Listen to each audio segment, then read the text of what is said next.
በቁጣ ይቀጣሉ ብሎ ግን ኃጢአተኞችን ወይም ደግሞ አመፀኞችን ሲናገር ግን ምን እያለ ነው ያለው? እግዚአብሔር በሌለበት የሚደርስ አደገኛ የሆነ ቅጣት አለ። ስለዛ ቅጣት ነው ስለ ቁጣ ስናወራ እያወራን ያለው።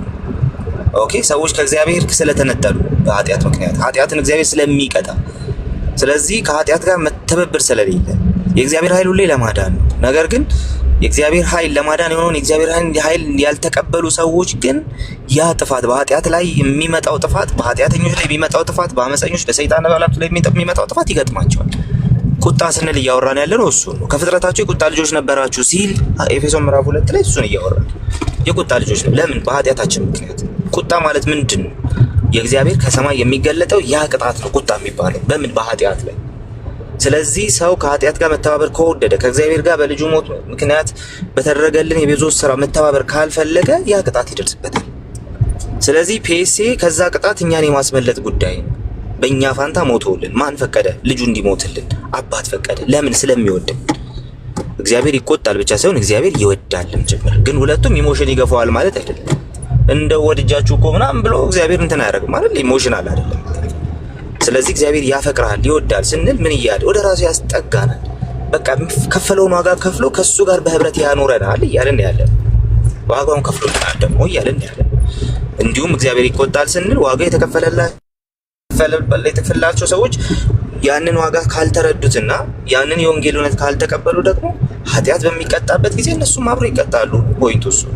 ስለዚህ ኃጢአትን እግዚአብሔር ያለ ቅጣት ስለማይተው ከዚህ የተነሳ ከዛ ጥፋት ጋር ሊተባበሩ የሚወደዱ ያ ጥፋት ያገኛቸዋል። ስለዚህ ምን እያልን አይደለም፣ እግዚአብሔር አብ ተቆጥቶ ወልድ ሊያስምረን መጣ ማለት አይደለም። ቁጣው የወልድም የመንፈስ ቅዱስም የአብም ጭምር፣ ፍቅሩም እንደዛው የአብም የወልድም የመንፈስ ቅዱስም ጭምር። ኦኬ። ስለዚህ እግዚአብሔር እጅግ ስለሚወደን ከሚመጣው ቁጣ ሊያድነን ልጁን ልኮልናል ማለት ነው። ስለዚህ አንድ ፈቃድ፣ ያ አንዱ ፈቃድ እኛን ያድናል። ያ አንዱ ፈቃድ ደግሞ በክርስቶስ የማያምኑትንና በአመፅ የሚመላለሱትን ሁሉ ይቀጣል። ኦኬ። ያንን ቁጣ ብለን እንጠራዋለን። እኛን የማዳን አክቱን ፍቅር ብለን እንጠራዋለን። ስለዚህ ቁጣውም ሆነ ፍቅሩ የእግዚአብሔር በተግባር የሚገለጥ ነው። አንዱ ተቆጥቶ አንዱ የሚተው አምላክ ደግሞ አይደለም። ይሄ እኛ የምንለው ነገር አይደለም። ስለዚህ እነ ካልቪንን ቼክ ማድረግ ይቻላል። ሌሎችንም እንደዛው። ቁጣ ራዝ ኦፍ ጋድ ምንድነው? ራዝ ኦፍ ጋድ ምንድነው? ይሄ ከኃጢአት ጋር ያለ መተባበሩ መገለጫ ነው። ከኃጢአት ጋር ስለማይተባበር ከኃጢአት ጋር የሚተባበርን አካል እግዚአብሔር ይቀጣል። በቃ ይሄንን እያልን ራዝ ኦፍ ጋድ ስንል ታዲያ ከዚህ ከቁጣው ለማዳን ምንድነው ያመጣው? ምንድነው እንትን ያደረገን? ምንድነው ፕሮቫይድ ያደረገው? ልጁን ነው እንዲሞትልን የላከው። አባት ራሱ። ለምን? ስለሚወደን ከዚህ ቁጣ ሊያድን።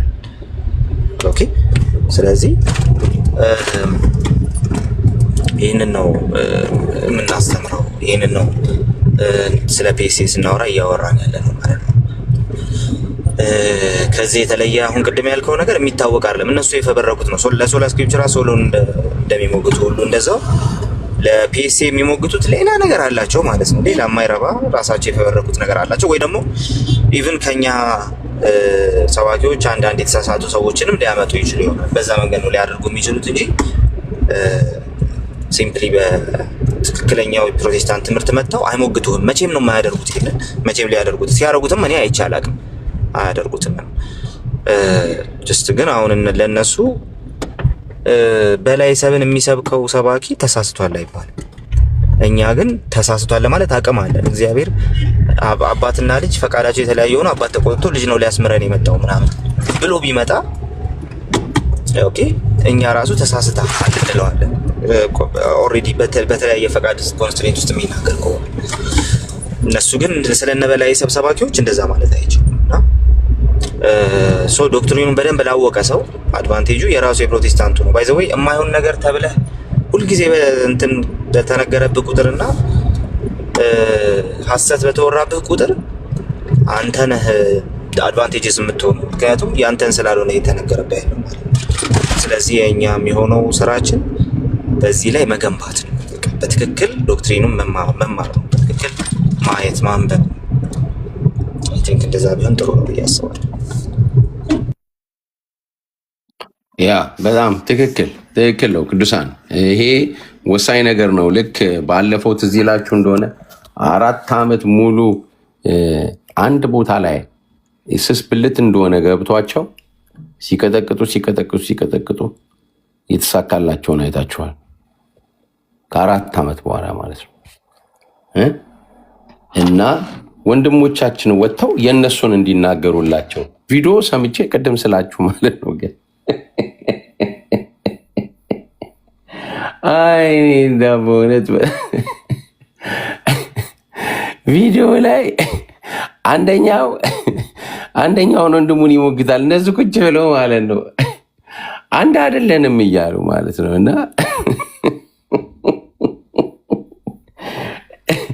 ምንድን ነው ይህንን ያስገኘላቸው? 4 ዓመት የዘሩት ፍሬ ማለት ነው። አሁንም ሆን ብለው በዚህ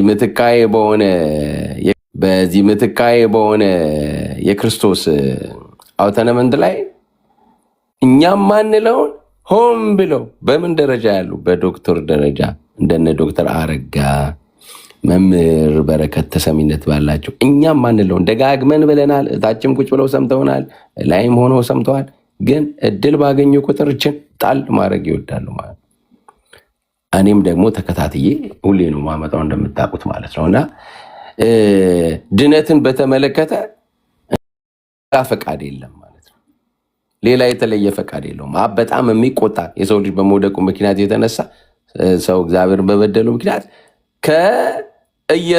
ከወልድ በተለየ ማለት ነው፣ ከዘላለም ባለው ከወልድ በተለየ የሚቆጣ የሚገሰግስ ምሕረት የሌለው ቁጣው የሚንተከተክበት ወልድ ግን ሚስኪን በቃ እንደው ሄጄ እሱ ሳያቅ አሁን ቀደም ቃልዬ እንዳለው ጣልቃ ገብቼ እንደው ቁጣው በእኔ ላይ ፈሶ ያድናቸው ብሎ እንዳለ ከማን ፈቃድ ውጭ ማለት ነው፣ በተለየ ፈቃድ ማለት ነው።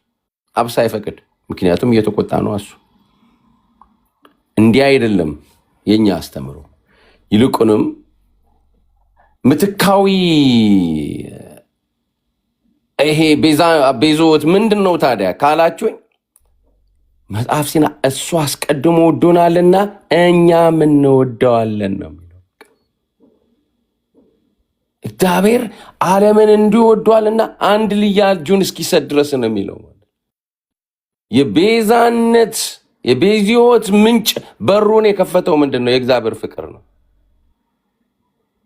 እኛ ቤዚዎትን ስንጀምር ከእግዚአብሔር ፍቅር ነው የምንጀምረው ማለት ነው። ይሄ የእግዚአብሔር ፍቅር ደግሞ በአብ ውስጥም ያለ ነው፣ በወልድ ውስጥም ያለ ነው፣ በመንፈስ ቅዱስ ያለ ነው። እንዳውም ዛሬማ ተሳስተው ሊሆን ይችላል ብዬ ዝም አልኩኝ እንጂ መንፈስ ቅዱስን ቀጣው ነበር ያሉት፣ ግን ተሳስተ ይመስለኛል ያሉት አላውቅም። እና እንዳልከው ቃልዬ ይሄንን ደጋግመን ኤቢም ካለ ስማኝ፣ ሩም ስትከፍቱ አገልጋዮች ስፔሻሊ ደግሞ ይሄ ፔናል ሰብስቲዩት አውቶኖመንት የሚለውን በምትካዊ የሆነ ቤዚዎት የሚለውን እነሱ እንደሚሉን አይደለም እኛ የምናስተምረው ማለት ነው። ይልቁንም ደግሞ የእግዚአብሔር ፍቅርና የእግዚአብሔር ፍትህ ነው የምንለው ማለት ነው። ይሄንን የእግዚአብሔር ፍቅርና የእግዚአብሔር ፍትህ የታየበት ነው ብለን ነው የምናስተምረው እንጂ ኢየሱስ በጣም የኃጢአተኞች አፍቃሪ፣ አብ ደግሞ ኃጢአተኞችን ተቆጪና ከዛ ደግሞ ደም እስካላየ ድረስ ከፈቃዱ ውጭ ማለት ነው። ማለት ከክርስቶስ ፈቃድ ውጭ ማለት ነው። እንደዚህ ብለን እኛ እናስተምርም ማለት ነው። እና ይሄ እንዲታወቅ ብዬ ነው። ተባረኩ።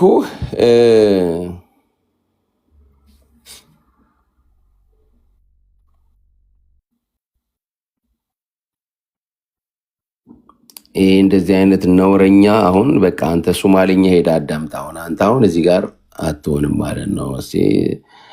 እንደ ግብረ አበሮች ውርደት በገሃድ የሚታይበት ቀን እንደሆነ እንዲህ አይነት ሰው እዚህ የተከበረ 17 ኮከብ ባለው ሪዞርት ላይ አይመጥንም አይደለም። ይላል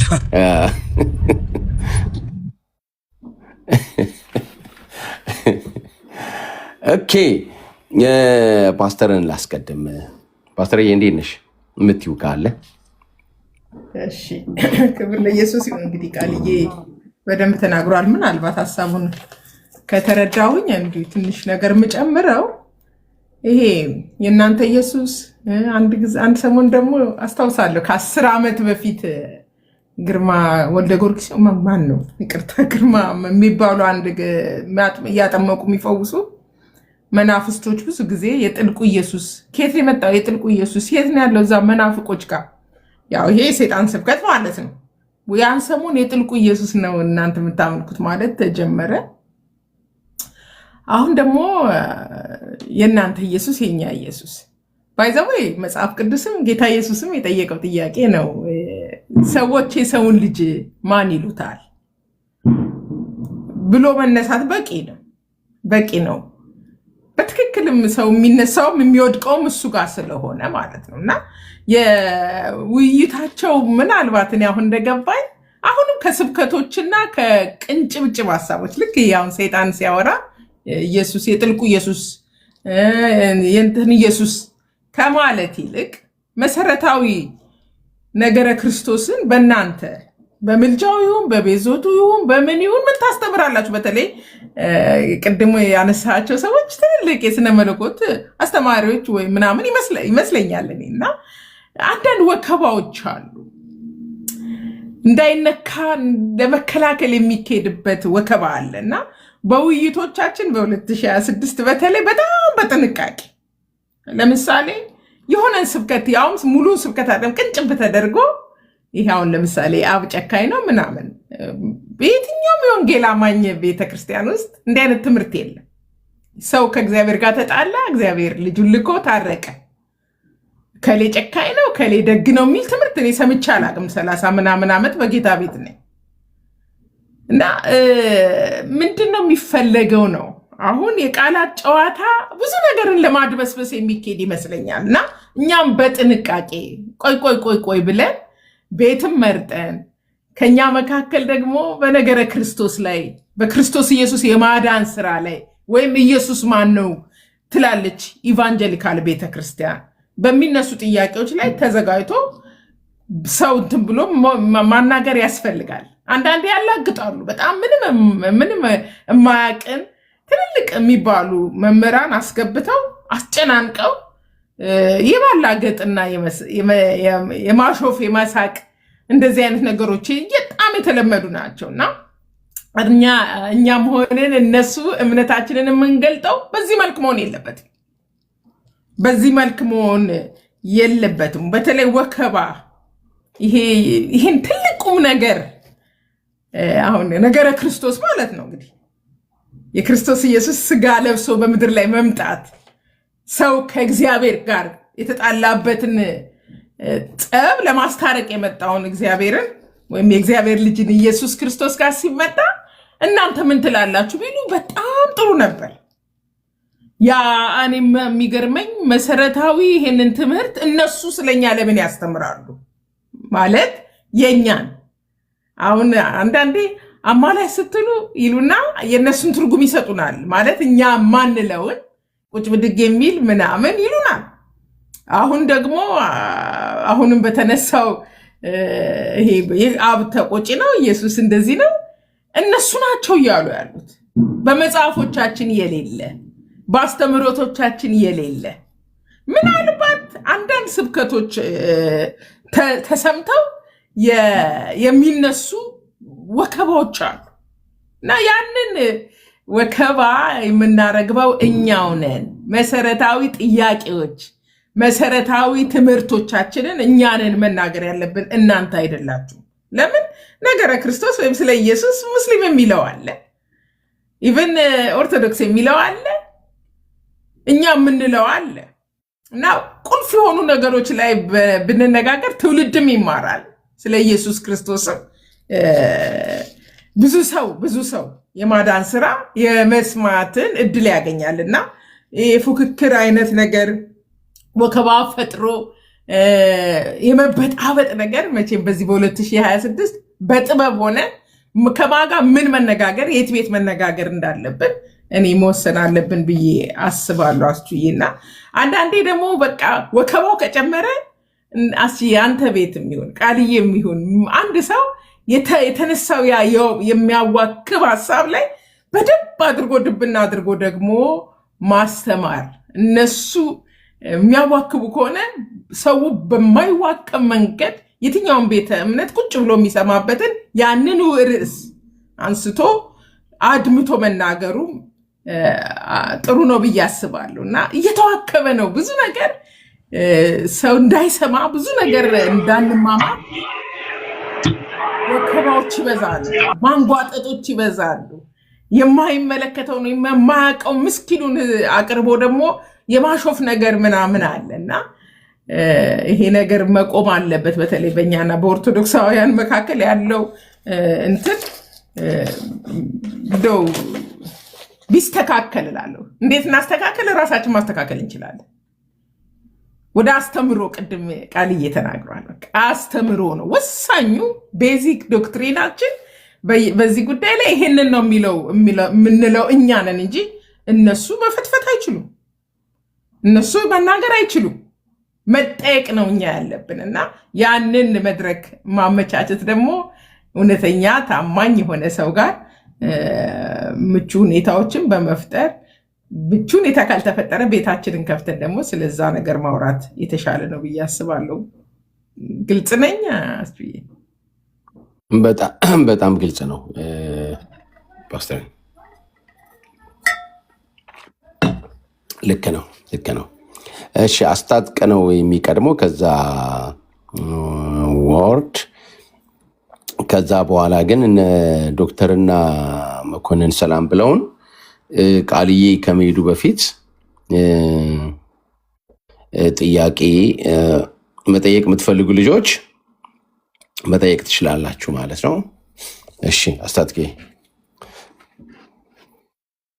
እሺ ሰላም ብያለሁ ሁላችሁንም ከላይም ከታችም ያላችሁ እንኳን አደረሳችሁ። ሃፒ ኒው ይርስ ላለኝ ተባረኩ።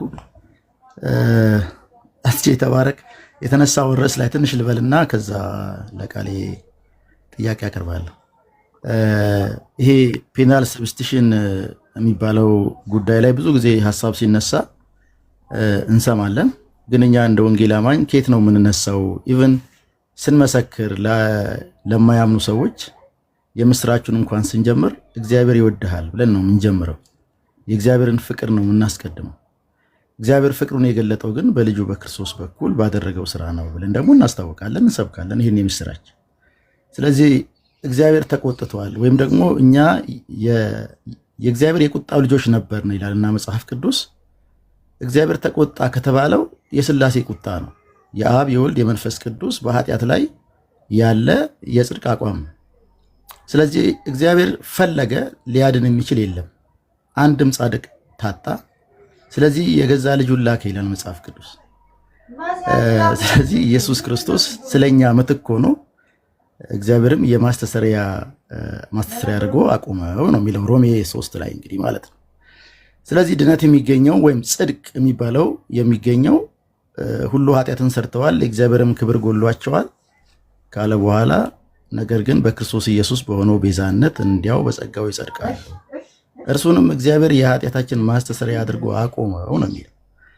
ስለዚህ እሱ ለኃጢአታችን ማስተሰሪያ ስለሆነ በሱ የሚያምኑ በቤዛነት ስራው የሚያምኑ ይድናሉ፣ ይጸድቃሉ ብለን እናምናለን። ነገር ግን እንግዲህ ክርስቶስ ሲሞት ክርስቶ ቪክተር የሚባል ነገር አለ፣ ኢቲክስ ደግሞ ሞዴል ነው የሚባል ነገር አለና እንደውም ብዙ ጊዜ ቃሌን እንደውም የምጠይቀው ጥያቄ በዚህ ጉዳይ ላይ አንዳንድ አስተምሮቶች እንሰማለን። ኢየሱስ ክርስቶስ ለምን ተጠመቀ ሲባል ለእኛ ምሳሌ ሊሆነን፣ ለምን ሞተ ሲባል ለእኛ ምሳሌ ሊሆነን የሚሉ እንደውም እንሰማለን ብዙ ጊዜ። ይሄ ነገር የትኛው አስተምሮ ነው? ከየት ነው የመጣው ምንጩ የሚል ነገር ነው። በእርግጥ ትሁት ሆኖ መጥቷል። ግን እንደዚህ የሚለው አቋም የበለጠ እንደውም አደገኛ አይደለም ወይ? ትህትና ለማስተማር ብቻ ነው ወይ ኢየሱስ የመጣው የሚል ጥያቄ ነው የሚያስነሳ ነውና ምትካዊ ሞቱ ድሉ ወደ ጎን በመተው ትህትና ለማስተማር ነው የሚለው ነገር ይሄስ ነገር እንዴት ነው የሚለውን ትንሽ ነገር ቃሌ የምትለው ነገር ካለ በትልበት ላለው ተባረኩ። እሺ ማስታት ሰላም ብያለሁ። ያ አይ ለኛ ምሳሌ ሊሆን አደገኛ ትምህርት ነው። እሱ ምሳሌ ሆኖናል ኦፍ ኮርስ፣ ግን ምሳሌ ሊሆን የሚለው በራሱ ሌላ ነገር ከሌለው በጣም አደገኛ ነው። የተሰቀለው ምሳሌ ሊሆንን አይደለም ቱ ቢ ኦነስት። ኦኬ ፍለጋው እንድንከተል ምሳሌ ትቶልናል። አዎ ከዛ በተረፈ ግን የኖረው ኑሮ በሙሉ ያደረገው ነገር በሙሉ እንትን አለው፣ ሚኒንግ አለው። ቅድም ክርስቶስ ቪክተርን ስታነሳ ነበር። እኛን ያሸነፈን ነገር ሁሉ ክርስቶስ ከውልደቱ ጀምሮ አሸንፎታል። ስለዚህ እንትን አይደለንም፣ የሆነ ለምሳሌ ብቻ ወንጌልን የምንሰማ ሰዎች አይደለም። ከዛ ያለፈ ሚኒንግ ያለው ነገር ነው ወንጌል ለኛ ማለት ነው። ስለዚህ ያ ሚኒንግ ደግሞ ጌታ ኢየሱስ ክርስቶስ በመስቀል ላይ መሞቱ ለኛ ያስገኘልን ዘላለማዊ ጥቅም ነው። ከሊበራል ቴዎሎጂ ይነሳል። አንዳንድ ሰዎች ሊበራል ቴዎሎጂን ከክርስትና ኦርቶዶክሲው ጋር ኦርቶዶክሲ ስል እንትን እያደረኩኝ ነው፣ የሆነ ኦርቶዶክስ ቤተክርስቲያንን ሳይሆን ከመጀመሪያ ጀምሮ ሲታመን የነበረውን ነገር እያወራው ነውና ኦርቶዶክሲውን ከሊበራል ቴዎሎጂ ጋር ለመቀላቀል የሚሞክሩ ሰዎች አሉ። ሊበራል ቴዎሎጂ ላይ የሚባል ነገር አለ፣ ተሰቀለ፣ ሞተ ምናምን የሚለው ነገር ራሱ እውነት ላይሆን እኮ ይችላል የሚሉ ሰዎች አሉ። እነ ቡልትማን የሚባሉ ሩዶልፍ ቡልትማን ምናምን እውነት ላይሆን ይችላል እኮ፣ ሐሰት ሊሆን ይችላል። ሐሰት ሳይሆን ሲምፕል ሚቶሎጂካል ቶክ ሊሆን ይችላል። በዛ ውስጥ እየተነገረን ያለው ነገር እኮ እንደው አንዳንድ እኮ ሞራል ነገሮች ሊሆኑ ይችላሉ። ምሳሌ የሆኑ ነገሮች ለኛ ለሰዎች ምሳሌ የሆኑ ለአማኞች ምሳሌ የሆኑ ነገሮች ሲሰቀል በቃ እኛም ወንድማችን እዛ ድረስ መውደድ እንዳለብን ኢቭን የስላሴ እንትን ራሱ የስላሴ ትምህርት ራሱ ምሳሌ እኛ እንዴት ፈቃዳችንን አስተባብረን መኖር እንዳለብን ኢን ሃርመኒ መኖር እንዴት እንዳለብን የሚናገር ነው ምናምን የሚሉ ትምህርቶች አሉ። አንድ ሰው ያለውን ዘላለማዊ ጥቅም ሁሉ ወደ ኋላ አድርጎ አይ ለምሳሌነት ነው የሚሉ ሰዎች ስለገጠሙኝ ማለት ለምሳሌነት እኮ ነው የሞተልን፣ ለምሳሌነት እኮ ነው የተጠመቀው ምናምን የሚሉ ሰዎች እንትን ያደርጋሉ። እሱን ነገር ይስቱታል። መጀመሪያ ክፍለ ዘመን ላይ ያሉ አይሁዳውያን በዛ መንገድ አያዩትም። ወንጌሉ የተሰበከበት የግሪካውያን ቴዎሎጂ በዛ መንገድ አይመለከተው ምናምን። ስለዚህ ብቻው ነው የሚቀረው ማለት ነው። ግን በዛ ውስጥ ምሳሌ ያልሆነልን እንዴ ሆኖልናል። እንዴት ነው ምሳሌ ሆነልን? ሲሞት ሲሰድቡት መልሶ አልተሳደበም አይደል? ነገር ግን ራሱን በጽድቅ ለሚፈርደው አሳልፎ ሰጠ። ስለዚህ ምሳሌነት አለ። ስለዚህ እናንተም ደግሞ እንዳትሳደቡ፣ ወንድሞቻችሁ ጋር በሰላም ኑሩ፣ እንትን አድርጉ፣ ተዋደዱ። ኦኬ ክርስቶስ እንደወደዳችሁ ልክ እንደዛ ራሱን አሳልፎ ለእግዚአብሔር መባምና መስዋዕት አድርጎ እንደሰጠ ልክ እንደዛ እናንተም ተዋደዱ። እግዚአብሔር እናንተን እንደወደዳችሁ ነው ፍቅር። እንዴት ልጁን አሳልፎ እንደሰጠ እንጂ እኛ እንደወደድ ነው እኮ አይደለም። ኦኬ ስለዚህ ምሳሌነት አለው በውስጡ። ኧረ በደንብ አለው። ኤግዛምፕለሪ ነው። አዎ በደንብ ኦኬ ምሳሌ ነው፣ በደንብ ምሳሌ ነው። ግን ደግሞ ያ ምሳሌነት ህይወት ከዳን በኋላ የሚመጣ ነገር ነው። አዳዳናችን ግን በዛ ውስጥ በተደረገልን ትልቅ ነገር ነው፣ በተላለፈው ጸጋ ነው። በዛ ውስጥ ባገኘነው ጸጋ ነው። በክርስቶስ በማመናችን ያገኘነው የዘላለም ህይወት አለ። በክርስቶስ በማመናችን ያገኘነው የጽድቅ ህይወት አለ። በክርስቶስ በማመናችን ያገኘነው የልጅነት ህይወት አለ። ከዛ በኋላ ደግሞ በክርስቶስ አምነን ስንኖር የምናገኘው በእግዚአብሔር ጸጋ የሚሆን ወደ ክርስቶስ የምናድግበት ህይወት አለ። ከዛ ደግሞ ጌታ ኢየሱስ ክርስቶስ ሲመጣ በሞተላቸውና ተመልሶ በሚመጣው ላመኑ ለነሱ የሚሰጠው ህይወት አለ። ስለዚህ በዛ ውስጥ ግን እኛ ሪያላይዝድ የሆነ ነገር ማግኝተናል እንላለን። ስለዚህ ሁለቱንም ይዘን ነው የምንሄደው። አንዱን ጥለን አንዱን አንጠልጥለን አይሆንም። ስለዚህ ድኛለሁ ብሎ ምሳሌነቱን ያልተከተለ ህይወት ምሳሌነቱን ተከትሎ በመስቀል ሞት ውስጥም በክርስቶስ ባደረገው ሁሉ ነገር ውስጥም ምሳሌነትን ብቻ የሚመለከት እንጂ በዛ ውስጥ የተገኘውን መዳን ችላ የሚል ህይወት ሁለቱ አደጋ ውስጥ ይከቱናል። አስታጥቅ ቴንክ ዩ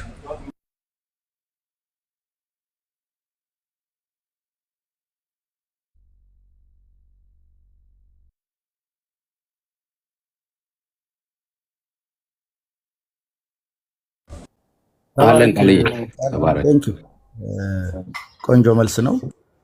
ጌታ ይባርክ። እንግዲህ እኛ አስተምህሮታችን የሚለካው በዋናነት በመጽሐፎቻችን ነው። ለምሳሌ እኔ ያለሁባት ቤተክርስቲያን የመሰረተ ክርስቶስ ቤተክርስቲያን ማስተማሪያ ያላት ክርስቶስን መከተል የሚል ዶክትሪናል ኢሹዎችን የያዘ ከዛ ላይ ነው አንድ ሰው ሊጠይቀን የሚችለው እንደዛ አይነት ወይም በሙሉ ወንጌልም በሌሎችም አብያተ ክርስቲያናት ማለት ነው።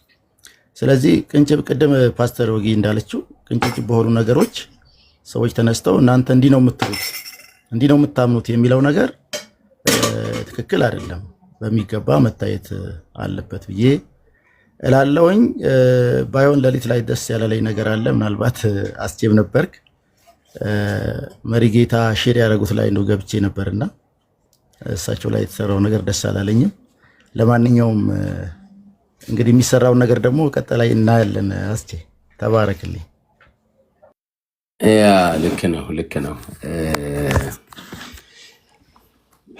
እኔም ከስር ስጽፍ ነበር አይታይኝ ከሆነና ትንሽ እሱ እንኳን እንዲሁ ያው እንግዲህ አንዳንዴ ብስለት ይጠይቃል። ምንም አይደለም። እሳቸው ግን ያው እንትን ናቸው በደንብ የበሰሉም ምንም ቢሉም እንኳን እሳቸው አሁን በዚህ ሰዓት ከእድሜም ቀላል እድሜ ያላቸው አይደሉም። አባታችንም እሳቸው ሲሉ እንዳውም እንደዛ የሰማው ካልተሳሳትኩ 70 ምናምን ውስጥ ነው ያሉት። ያ እንደዛ ይመስለኛልና በዚህ እድሜ ሊያውም እንደዚህ በትጋት በጣም ነው የሚያስገርሙት በእውነቱ አባታችን።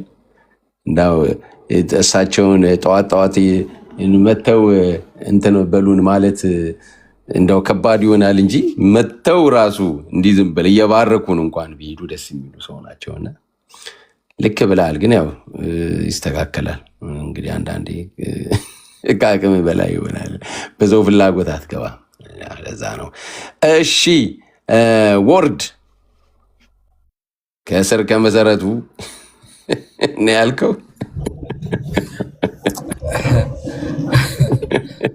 ያስቺ ያው ቃልዬ በጣም መልሶታል ነገሩን በሙሉ። የነበረው ነገር ምንድነው? ከእንትኑን ብቻ ከእንትኑ አውጥተህ ከዛ ገባል ከእንትኑ አውጥተህ ሀሳቡን ብቻ ችግር የለው። አይ እኔም ጥያቄ ስለሚሆንብኝ ነው። ከነሱም ብሶ እኛንን የምንባለው ላይክ የኛ ኢየሱስ ከናንተ ኢየሱስ ይለያል የምንባለው እኛንና እንደዛ እየተባለ ነበረ ትላንትና መጀመሪያ። ከዛ ገባውኝና እኛ መጽሐፍ ቅዱሱ ላይ ያለውን ኢየሱስን ነው ምናምነው፣ እናንተ እኮ ናችሁ ሌላ ነገር የጨመራችሁበት እና እናንተ ንገሩን እንጂ እኛን ጠይቃችሁ እንጂ እኛን ለምን ትጠይቁናላችሁ አልኩኝ። ከዛ ምን አለው አሉኝ። እንዴ አስተዳደጉ ላይ በ8 ዓመቱ ሰው አስገድላችሁታል። ከዛ እንደዚህ ብዬ ነገሮችን አነሳው ማለት ነው። እና ሁለት የኛ ሰዎች ዲፌንድ አድርገው እነሱን እኔን መከራከር ጀመሩ። ስቶሪውን መጽሐፉን ጥቀስ እንደዚህ ጥቀስ እኔ ወንጌል አማኝ ቤት ነው ተወልጄ ያደግኩት። የነሱን መጽሐፍ አላቅም፣ ግን ለኔም እንደ ዜና ነው የሰማሁት። ደንግጫለሁ። እንደዚህ አይነት ስቶሪ እንዳላቸው አላቅም ነበር። እና ይሄ ነገር እናንተ ክሊርፋይ አርጉት እንጂ ምናምን አልኩኝ። ከዛ ብዙ ጭቅጭቅ ተነሳ። ብዙ ዲፌንድ አረጓቸው። በሚገርም ሁኔታ ዲፌንድ የሚያደርጉት የወንጌል አማኞች ናቸው ብለን የምናስባቸው ሰዎች ናቸው። አይ ዶንት አንደርስታንድ። ከዛ ልዩነታችንን ማውራት የፈለግነው እኛ ከመጽሐፍ ቅዱስ አንጻር ብቻ ነው።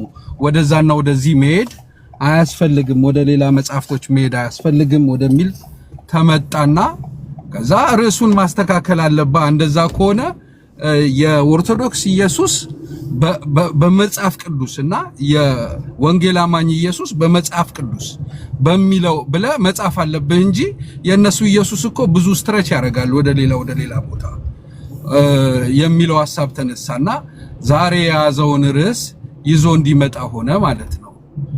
እና ቃልዬም ቅድም እንዳለው እነሱ ናቸው ያንን ሁሉ። ግን የዛሬው አይነት ውይይት ላይ ዋናው ህጉ ወደዛ መሄድ አይቻልም የሚል ስላለ ነበረ። ግን ያው ያንን ክላሪፋይ ለማድረግ ብዬ ነውና ቢቻል የሰውየው ማንነት ተረስቶ ነገ ሊጠየቁ የሚችሉ ጥያቄዎችን እንደዚህ በነሱም ኦዲየንስ ፊት ገብቶ ኤክስፕሌን ቢደረግ ደስ ባለኝ ነበረ። እነ ቃልዬም እነ ኤቢም በደንብ ኤክስፕሌን ሊያደርጉ የሚችሉ ሰዎች አንዳንድ ለምን የወንጌል ስራ ስለሆነ ዛሬ ብዙ ፖለቲካ የሚመስል ነገር ሰርተው ሊወጡ ስለሞከሩ ጀስት ያለውን ነገር ገረፍ ገረፍ አድርጎ ለምን ክርክር ውስጥ የሚገባበት ሳይሆን እነሱ እንደዚህ ብለው እንዲጠይቁ በእኛ በኩል ደግሞ የእኛን አመለካከት እንድንናገር ብቻ ስለሆነ ከጠያቂዎቹና ከአስጠያቂዎቹ አንጻር ሳይሆን ከውስጥ ካለው ሰሚ አንጻር መገኘት ያለባቸው ሰዎች ተገኝተው ወንጌልን ቢሰሩ ደስ ይለኝ ነበረ እንደኔ ሐሳብ።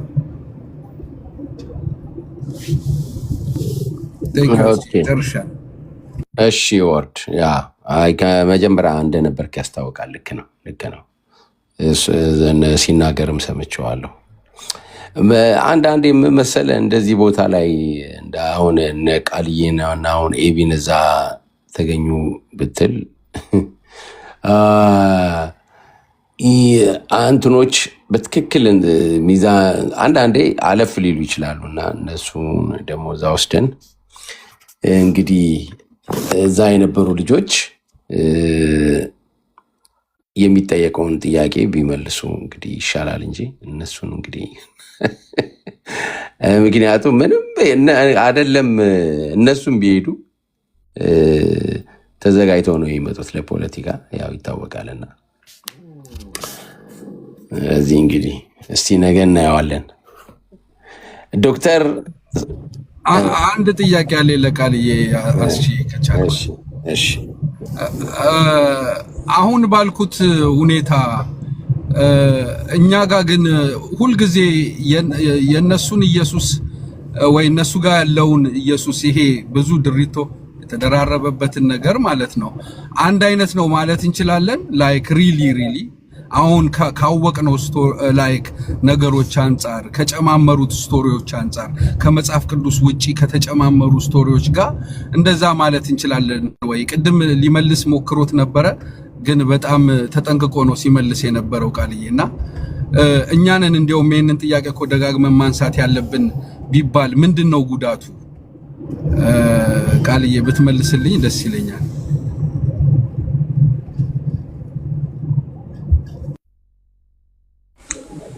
እሺ አይ እኔ እንትን ማረገው እኔ የምመርጠውና ፕሪፈር ማደርገው በትክክለኛው መንገድ መስበኩን ነው ወይም ደግሞ አይዲያሊ ያለውን እውነት ይዞ መጥቶ መስበኩን ነው። ለምሳሌ በእንትን ብንመለከት ዝም ብለን አይዲያሊ የነሱንም ትምህርት ብንመለከተው የምናየው ነገር ሌላ ኢየሱስ አይደለም የምናየው ማለት ነው። ሪሊ ትምህርቱን ስንመለከት ማለት ነው ቤዚክ ትምህርቶችን ስንመለከት የምንመለከተው እዛ ኢየሱስ ላይ የተጨመረን የሰዎች ትምህርት ነው። ስለዚህ ለገላትያ ሰዎች እንደተነገረው ነው የእናንተ ኢየሱስ ሌላ ነው አላላቸውም ጳውሎስ ለገላትያ ሰዎች ሲነግራቸው ማለት ነው። የእናንተ ኢየሱስ ሌላ ነው እንደዚህ ሆኖ ምናምን አይደለም የሚላቸው ማለት ነው። ነገር ግን ክርስቶስ ከዓይናችሁ እንደተሰቀለ ሆኖ ተስሎ ነበር በዓይናችሁ ፊት ይላቸዋል። ኦኬ ታዲያ አሁን ምን ተከሰተ?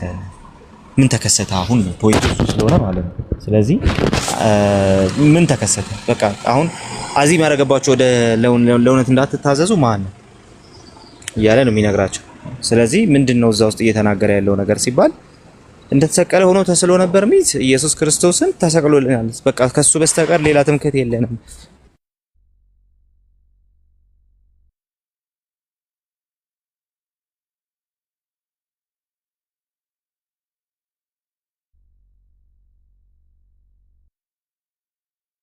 ቃሊ እኔ ጋር ብቻ ነው ተቋረጠው?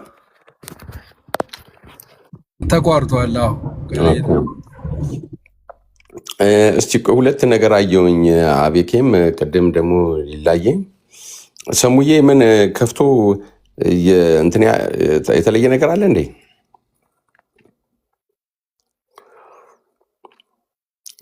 እስቲ አድርጌለታለሁ ሼር።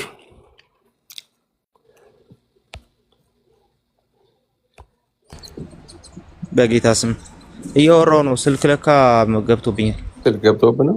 ኦኬ ኦኬ እሺ። የቱ ጋር ነበር ያቆምኩበት? እዚህ ላችሁ በቃ ከትክክለኛው ብሄድ በሚለው መጀመር ትችላለህ። እንግዲህ እሺ፣ ስለዚህ አይዲያሊ የተነገረውን ነገር ነው ይዘን መምጣት ያለብን ነው። ስለ ገላትያ ሰዎች እያወራው ነበር። የገላትያ ሰዎችን እናንተ ክርስቶስ ሌላ ነው ምናምን አይደለም የሚላቸው፣ የእናንተ ኢየሱስ እንደው ከመገረዝ ጋር የሚሰብክ ነው ምናምን ሳይሆን የሚላቸው፣ ነገር ግን ክርስቶስ እንደተሰቀለ ሆኖ በዓይናችሁ ተስሎ ነበር፣ አሁን ለእውነት እንዳትታዘዙ አዚም ያደረገባችሁ ማን ነው ነው የሚላቸው። ስለዚህ ምንድን ነው እያወራን ያለ ነው? ስለዚህ ያንን ይዘን ነው ማውራት ያለብን። ቀጥሎ ምን ይላችኋል? ድጋሚ ያ ስዕል አይናችሁ ላይ እስኪመጣ አምጥቶኛል፣ የደራረባችሁ ድሪቶ አለ፣ እሱን አውርዳችሁ ትክክለኛውን ስዕል ብቻ እንድታገኙ ፈልጋለሁ ነው እንጂ ሌላ ኢየሱስ ነው እንደዚህ ነው አላላቸውም። ስለዚህ አይዲያሊ እኔ ፕሪፈር የማደርገው በዚህ መንገድ ቢሰበክ ነው። የደረባችሁት ነገር አለ፣ ጌታችሁ ላይ ደርባችኋል። ጌታችሁ ላይ እኮ ሌላ ስዕል አምጥታችኋል እኮ። ኦኬ፣ የሞተላችሁን ጌታ ጭራሽ ሌላ ኪዳን ገባ እያላችሁ ደግሞ ሌላ ባዕድ ትምህርት እኮ እያስተማራችሁ ነው። ስለዚህ ከዚህ ትምህርት ታቀቡ፣ ዞር በሉ ከዚህ በቃ ይህንን ተዉት እና ትክክለኛውን ወንጌል ስበኩ፣ ትክክለኛውን ኢየሱስን ስበኩ። በቃ ኢየሱስ ላይ ሌላ ነገር ደርባችኋል ነው እንጂ የእናንተ ኢየሱስ ሌላ ነው ማለት አይጠበቅብንም ብዬ አስባለሁ። ልክ ጳውሎስ ለገላትያ ሰዎች እንዳደረገው ማለት ነው። ኦኬ፣ ከዛ በተረፈ ግን ይሄ አይዲያሊ የምንሰብከው ስብከት ነው ብዬ አስባለሁ። ከፊቴ ቆሞ እንደዛ ሲለኝ ካውንተር ሜዠር መውሰዴ ላይቀር ይችላል። ሰዎች አይደለም ካውንተር ሜዠር ግን መውሰዴ ላይቀር ይችላል። ካልክ አይቀር ብዬ ማውራት እችል ይሆናል። ቅድም ያወራሁትም ማለት ነው። አይታችኋል። ማውራት ስለማንችል ሳይሆን ወሬው ማንን ይጠቅማል ማንንስ ይጎዳል የሚል ነው። በቃ አለቀ። ያለነው ጦር ሜዳ ስላልሆነ ማለት ነው። ማንን ይጠቅማል ማንንስ ይጎዳል። ኦኬ፣ አንደኛ ለስብከተ ወንጌል ከሆነ ቅድም ያልነው በጣም በቂ ነው። ወደ ቃሉ ተመልስና እስቲ አንተ እውነተኛውን ኢየሱስን ይያለው ካልክ ወደ ቃሉ ተመልሰው እውነተኛውን ኢየሱስን ቼክ አድርገውና አንተ የምትሰብከውን አይነት ስብከት ኮንፈርም ያደርግልሃል ወይ ብሎ መጠየቅና ዛሬ አንተ ኢየሱስ ሲጀመር ሌላ ነው ማለት ሁለት የተለያየ ነገር ስለሆነ ማለት ነው። ስለዚህ ማውራት ስለማንችል ሳይሆን ነገር ግን ማንን ይጠቅማል? በእኛ ሳይድ ያሉትንም ሰዎች አይጠቅምም። ሲምፕሊ እነሱ እያደረጉ ያሉት ነገር ምንም በቃ ስለ ትምህርቱም ስለ ክርስቶስ ስለ እውነተኛው ክርስትና ምንም የማያውቅ እነሱን ተከትሎ የሚጮህ መንጋ ነው ያፈሩት። በቃ ጀስት እነሱ ሲሉ ይሰማል፣ መንጋው ይነሳና ይላል። የሆነ ነገር ስጠይቁት የለውም፣ እውቀት የለውም፣ ዶግማ አይደለም ብቻ ነው የሚያውቀው እንጂ ምንም አያውቅም። ሌላ ምንድነው ያፈሩት ሲባል መንጋ ነው ያፈሩት። በግሌ መንጋ የማፍራት አላማ የለኝም።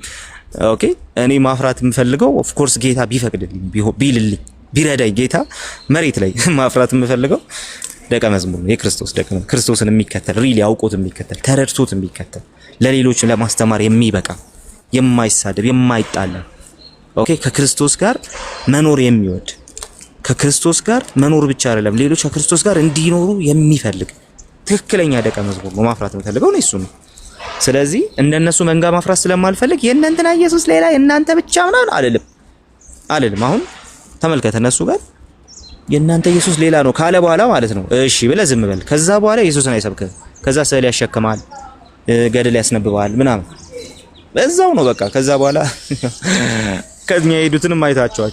ስዕል ተሸክመው እንደሄዱት ስዕል ያሸክሟቸዋል ምናምን። ምክንያቱም ኦሬዲ ለወንጌል አይደለም የሰሩት ስራ ሁሉ ለወንጌል ተብሎ የተሰራ ነገር አይደለም። ይሄ በቃ መንጋ ሜንታሊቲ በቃ የኛ ኢየሱስ ነው ትክክል፣ የኛ ኢየሱስ ነው በቃ እሱ ላይ ፈለከውን ብትደርብ ችግር የለውም።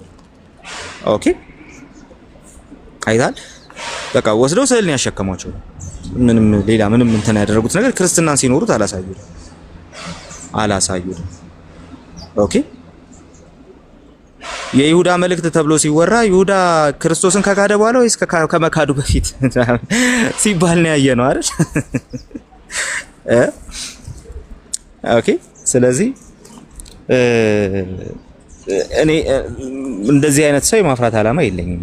በቃ አሁን የእናንተ ኢየሱስ ሌላ ወደኛ ኢየሱስና ምናምን ልክ አሁን በፈሪሳ ሜንታሊቲ የሚሰበክ ስለሆነ ፍሬ አያፈራም። ዝም ብሎ እንትን ነው። በዛ መንገድ ኢየሱስን አልሰብከውም። የምሰብከው ኢየሱስ እኔ በትክክል የወንጌል እውነት ስለገባኝ ኦኬ አንተ ጋርም እኔም ጋር ያለው ኢየሱስ አንድ ቢሆንም ለአንተ ግን በዛ ክርስቶስ ላይ የደረብከው ነገር አለ። ሸፍነኸዋል ወንጌሉን። እኔ ጋር ስትመጣ ያንን ያልተሸፈነ ወንጌል ታገኛለህ። ትክክለኛውን ክርስቶስን ሰላም የሚሰጠው ኦኬ ትክክለኛውን ኢየሱስን ልብ የሚያሳርፈው የዘላለም ሕይወት ተስፋ ያለው ካንተ ወዴት እንሄዳለን የሚያስብለው ሮጠ ብትደፋ እግሩ ስር የምትደፋው። ኦኬ እግዚአብሔር ፊት ለመቅረብ ብትወድ እግዚአብሔር ፊት ቀጥታ የሚያደርስህን ኢየሱስን የሚሰብከውን ወንጌል እኔ ጋር ታገኘዋለህ። ና ወደዚህ ጌታ ና ህብረት እናድርግ ከዚህ ጌታ ጋር ነው እንጂ የምለው ሲምፕሊ አንተ ሌላ ምናምን የሚል ነገር እንትን አላደርግም። እንደዚህ አይነቱን ነገር አልመርጠውም። ግን ማለት አልችልም ቅድም ስለው ሰምታችሁኛል። ማለት አልችልም ግን አይደለም፣ በደንብ ነው የምችለው። ምናልባትም እንደው አንደበቴን ካልተቆጣጠርኩ በስተቀር ከሁሉም በላይ ሊሆን ይችላል። ግን ቅድም እንዳያችሁት ግን ትክክለኛ አካሄድ አይሆንም። ወንጌል በዛ መንገድ አይሰበክም። የሰላም ወንጌል ነው ወንጌላችን።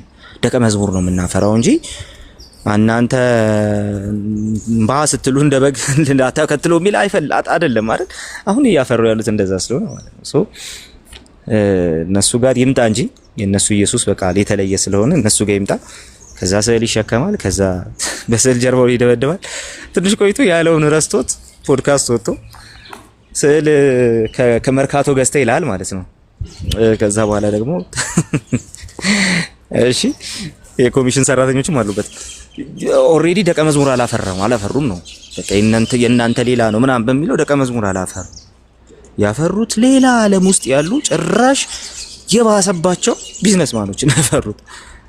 ኦኬ አንድ ጊዜ ወጥተው ማይክ ያዙ አንደበታቸው መቆጣጠር የማይችሉ አንድ ጊዜ ወጥተው ከኮሚኒቲው ጋር ከተገናኙ በቃ ከገንዘብ ከዝና ከሆነ ነገር ከመጫጫህ ሌላ ስራ የሌላቸው በቃ ራሳቸውን እንደ ጀብደኛ የሚቆጥሩ በየሄዱበት ብራግ የሚያደርጉ ሲጠየቁ አንድ ነገር ያልተማሩ የደቀ መዝሙር ትምህርት ምንም የማያውቃቸው በዙሪያቸው የክርስቶስ ሽልታ ያነካቸው ሰዎች ነው ያፈሩት።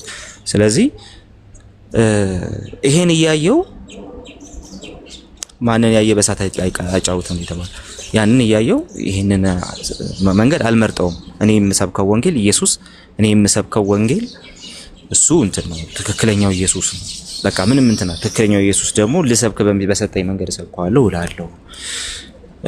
ከዛ በተረፈ ግን ምናልባት ግን ሰው ነኝና በተፈተንኩ ቀን ግን ልለው እችላለሁ። ይሄንን እንትን አላደርግም። በተፈተንኩ ቀን ግን ልለው እችላለሁ። በውስጡ ደግሞ ሁሉም ነገር ውሸት ስላልሆነ እውነት ስላለው ማለት ነው። ግን ደግሞ ሙሉ እውነት ስላልሆነ ብዙ ጊዜ ያንን ከማለት እቆጠብና ትክክለኛውን የፖለቲክስ ስራ ብቻ እሰራለሁ። በዛ መንገድ ብናደርገው ነው የሚያዋጣው ብዬ አስባለሁ ለወንጌላውያኑ ማለት ነው። እንጂ ጋይስ ያ ተባረክ። በጣም ቆንጆ ነገር ነው። እኔ የሚያዋጣም አይመስለኝም እውነት ለመናገር።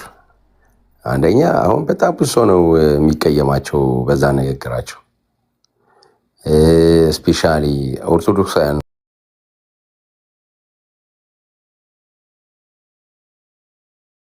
ቋልኩ ጌታ ኢየሱስ ማለት ነው። አሁን በዚህን ሰዓት ቢመጣ በከፍተኛ ኪሳራ ውስጥ ነው የወደቀው። እንዴት? የዓለም ሕዝብ 8 ቢሊዮን ነው እንግዲህ ተቆጥሮ እንደተነገረ ነው ማለት ነው። ይበልጥም ይችል ይሆናል እንግዲህ። እና ከዚህ ከ8 ቢሊዮን ውስጥ ደግሞ ስንት ሰው ነው ክርስቲያን? አስቡት እንግዲህ። ካቶሊክን ውሰዱ፣ ፕሮቴስታንቶችን ውሰዱና ከዛ ደግሞ የኦርቶዶክስን እንዲሁም የኦሪየንታልንና የግሪኳን ውሰዱ። ከዛ ውስጥ ደግሞ አስቡ ስንቱ ነው? የኦርቶዶክስ ስንት ነው? ሰሙ የኦርቶዶክስ ስንት ነው? በሚሊዮን በ300 ሚሊዮን ምናምን ይደርሳል። እስቲ ስታስቲክ ይልኝ። ስታቲስቲክስ የኦርቶዶክሶች በነገራችን ላይ ኦርቶዶክስ ብሎ ኦሪየንታልን ብዙ ጊዜ እንትን አይላትም። በጣም ጥቂት ቁጥሯ ጥቂት ነው እና ትንሽ ጥቂት ነው። ደቫስት ሜጆሪቲውን የሚይዙት ኢስተርኖች ናቸው በቁጥር ደረጃ። እና ጌታ ቢመጣ እኮ አሁን እኛ ብቻ ነን ካሉ እንዴ በጣም ከሷል። አብ በጣም ትንሽዬ ህዝብ እኮ ነው የሚድነው ማለት ነው። በጣም በቢሊየን የሚቆጠር ካቶሊክ፣ በጣም በሚሊዮኖች የሚቆጠሩ የፕሮቴስታንቱ፣ እንደዚሁም ደግሞ የግሪክ ኦርቶዶክስ፣ እነዚህን ሁሉ እኮ ነው አይደሉም ያሉት እሳቸው ማለት ነው። እንዴ ይሄ ከሆነ ጌታ ኢየሱስ እስቲ ቆይ አንድ ሰው አየን ከኛ ጋር አልነበረም፣ አንተም ስታስተምር አልነበረም። ነገር ግን በስምህ አጋንንት ሲያወጣ አየነውና ከለከለው። ኖ እንዴት ተደርጎ አላለም። እሱ እንዴት ተደርጎ አላለም። ጌታ የማይቃወማችሁ ከእናንተ ጋር ነው። መቼስ ከዚህ አንድ ትምህርት ልንወስድ የሚገባ ይመስለኛል። እኔ መቼስ ይሄ በቃል ዝም ብሎ የሚታለፈው ይሆናል። ቃል እየተሄድበታል። የማይቃወማችሁ ከእናንተ ጋር ነው ያለው ምን ማለት ነው ሲተረጎም እስቲሽ? እና እኔ እንዳልከው እንዲሁ ዝም ብሎ በፈያዴና እንዳው በታች ላል ካሉ ሰዎች የሆነ እንትንን ለማግኘት ሲባል እንደዛ ብሎ ማለቱም እኔ ተገቢም አይመስለኝም፣ ብዙም የሚያስኬድ አይመስለኝም። መኩዬ አንተ ነህ። ሰሙዬ በጣም አመሰግናለሁ። እየቀለድኩ ነበረ። ሰሙሻን ጥሩት፣ ሪዞርቱ በእድሜ ይበልጣል፣ ታናሽን ጥሩልኝ እያልኩ እና ተባረክ ስለመጣ። መኮንን አለ ፓስተር አሌክስ ነው በየሄደበት እንትን የሚለኝና አሌክስ ነው በየሄደበት በቃ ታላቄ ነው የሚል እኮ ነው። እሱ ፓስተር ሲሆን እኛ አልተወለድንም ምናምንና በቃ በጣም ታዋቂ ነበሩ የዛን ሰዓት በቃ።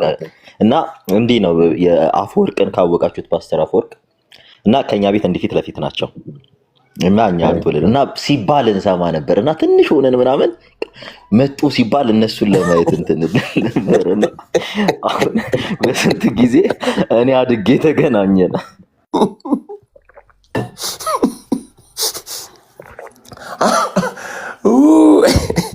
እሳቸው ትንሽ ነበር።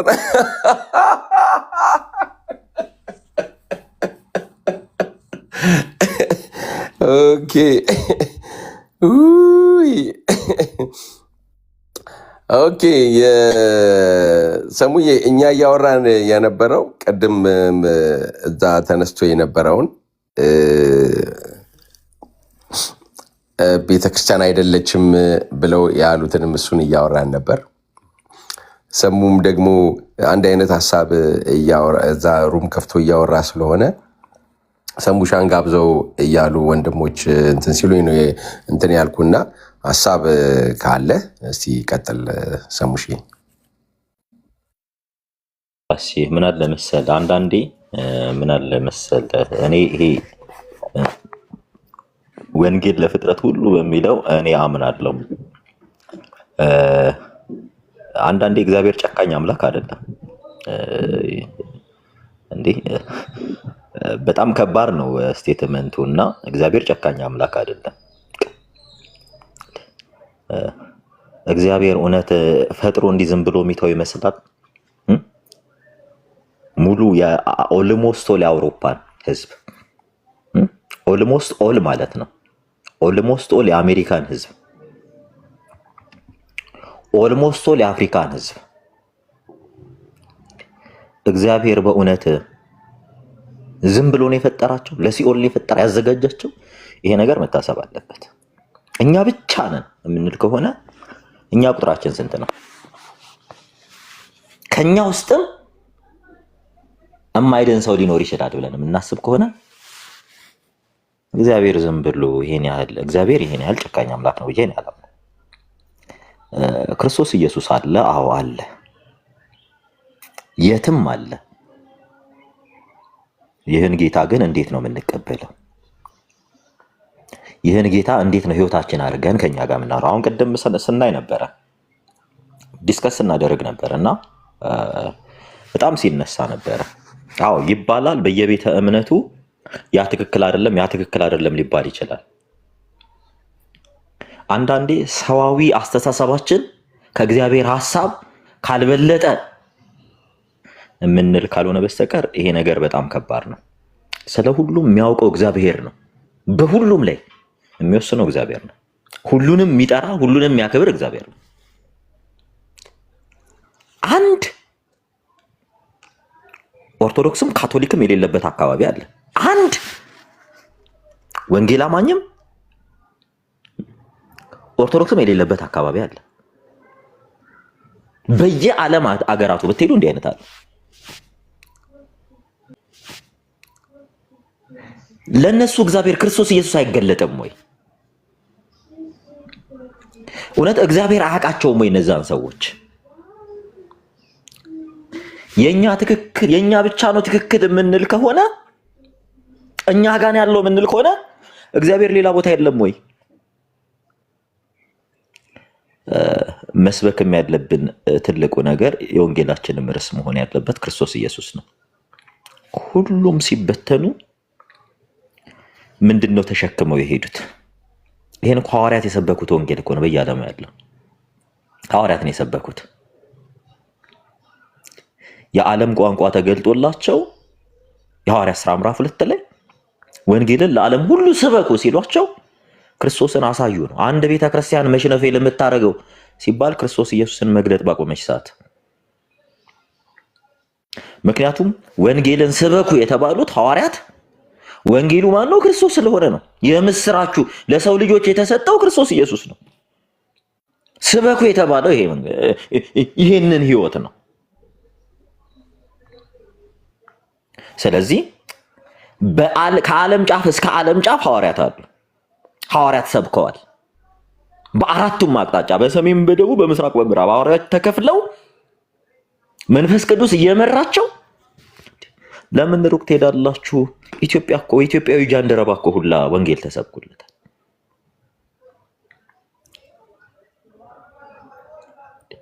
ዓለምን ሲዞሩ እነ ቶማስ እንደሄደው ወንጌልን ሲያስተምሩ እነ ማቴዎስ ወደ ኢራቅ ወደ ባቢሎንና ምንድነው ኢራቅና ኢራን ወደ እዚህ ሄዱ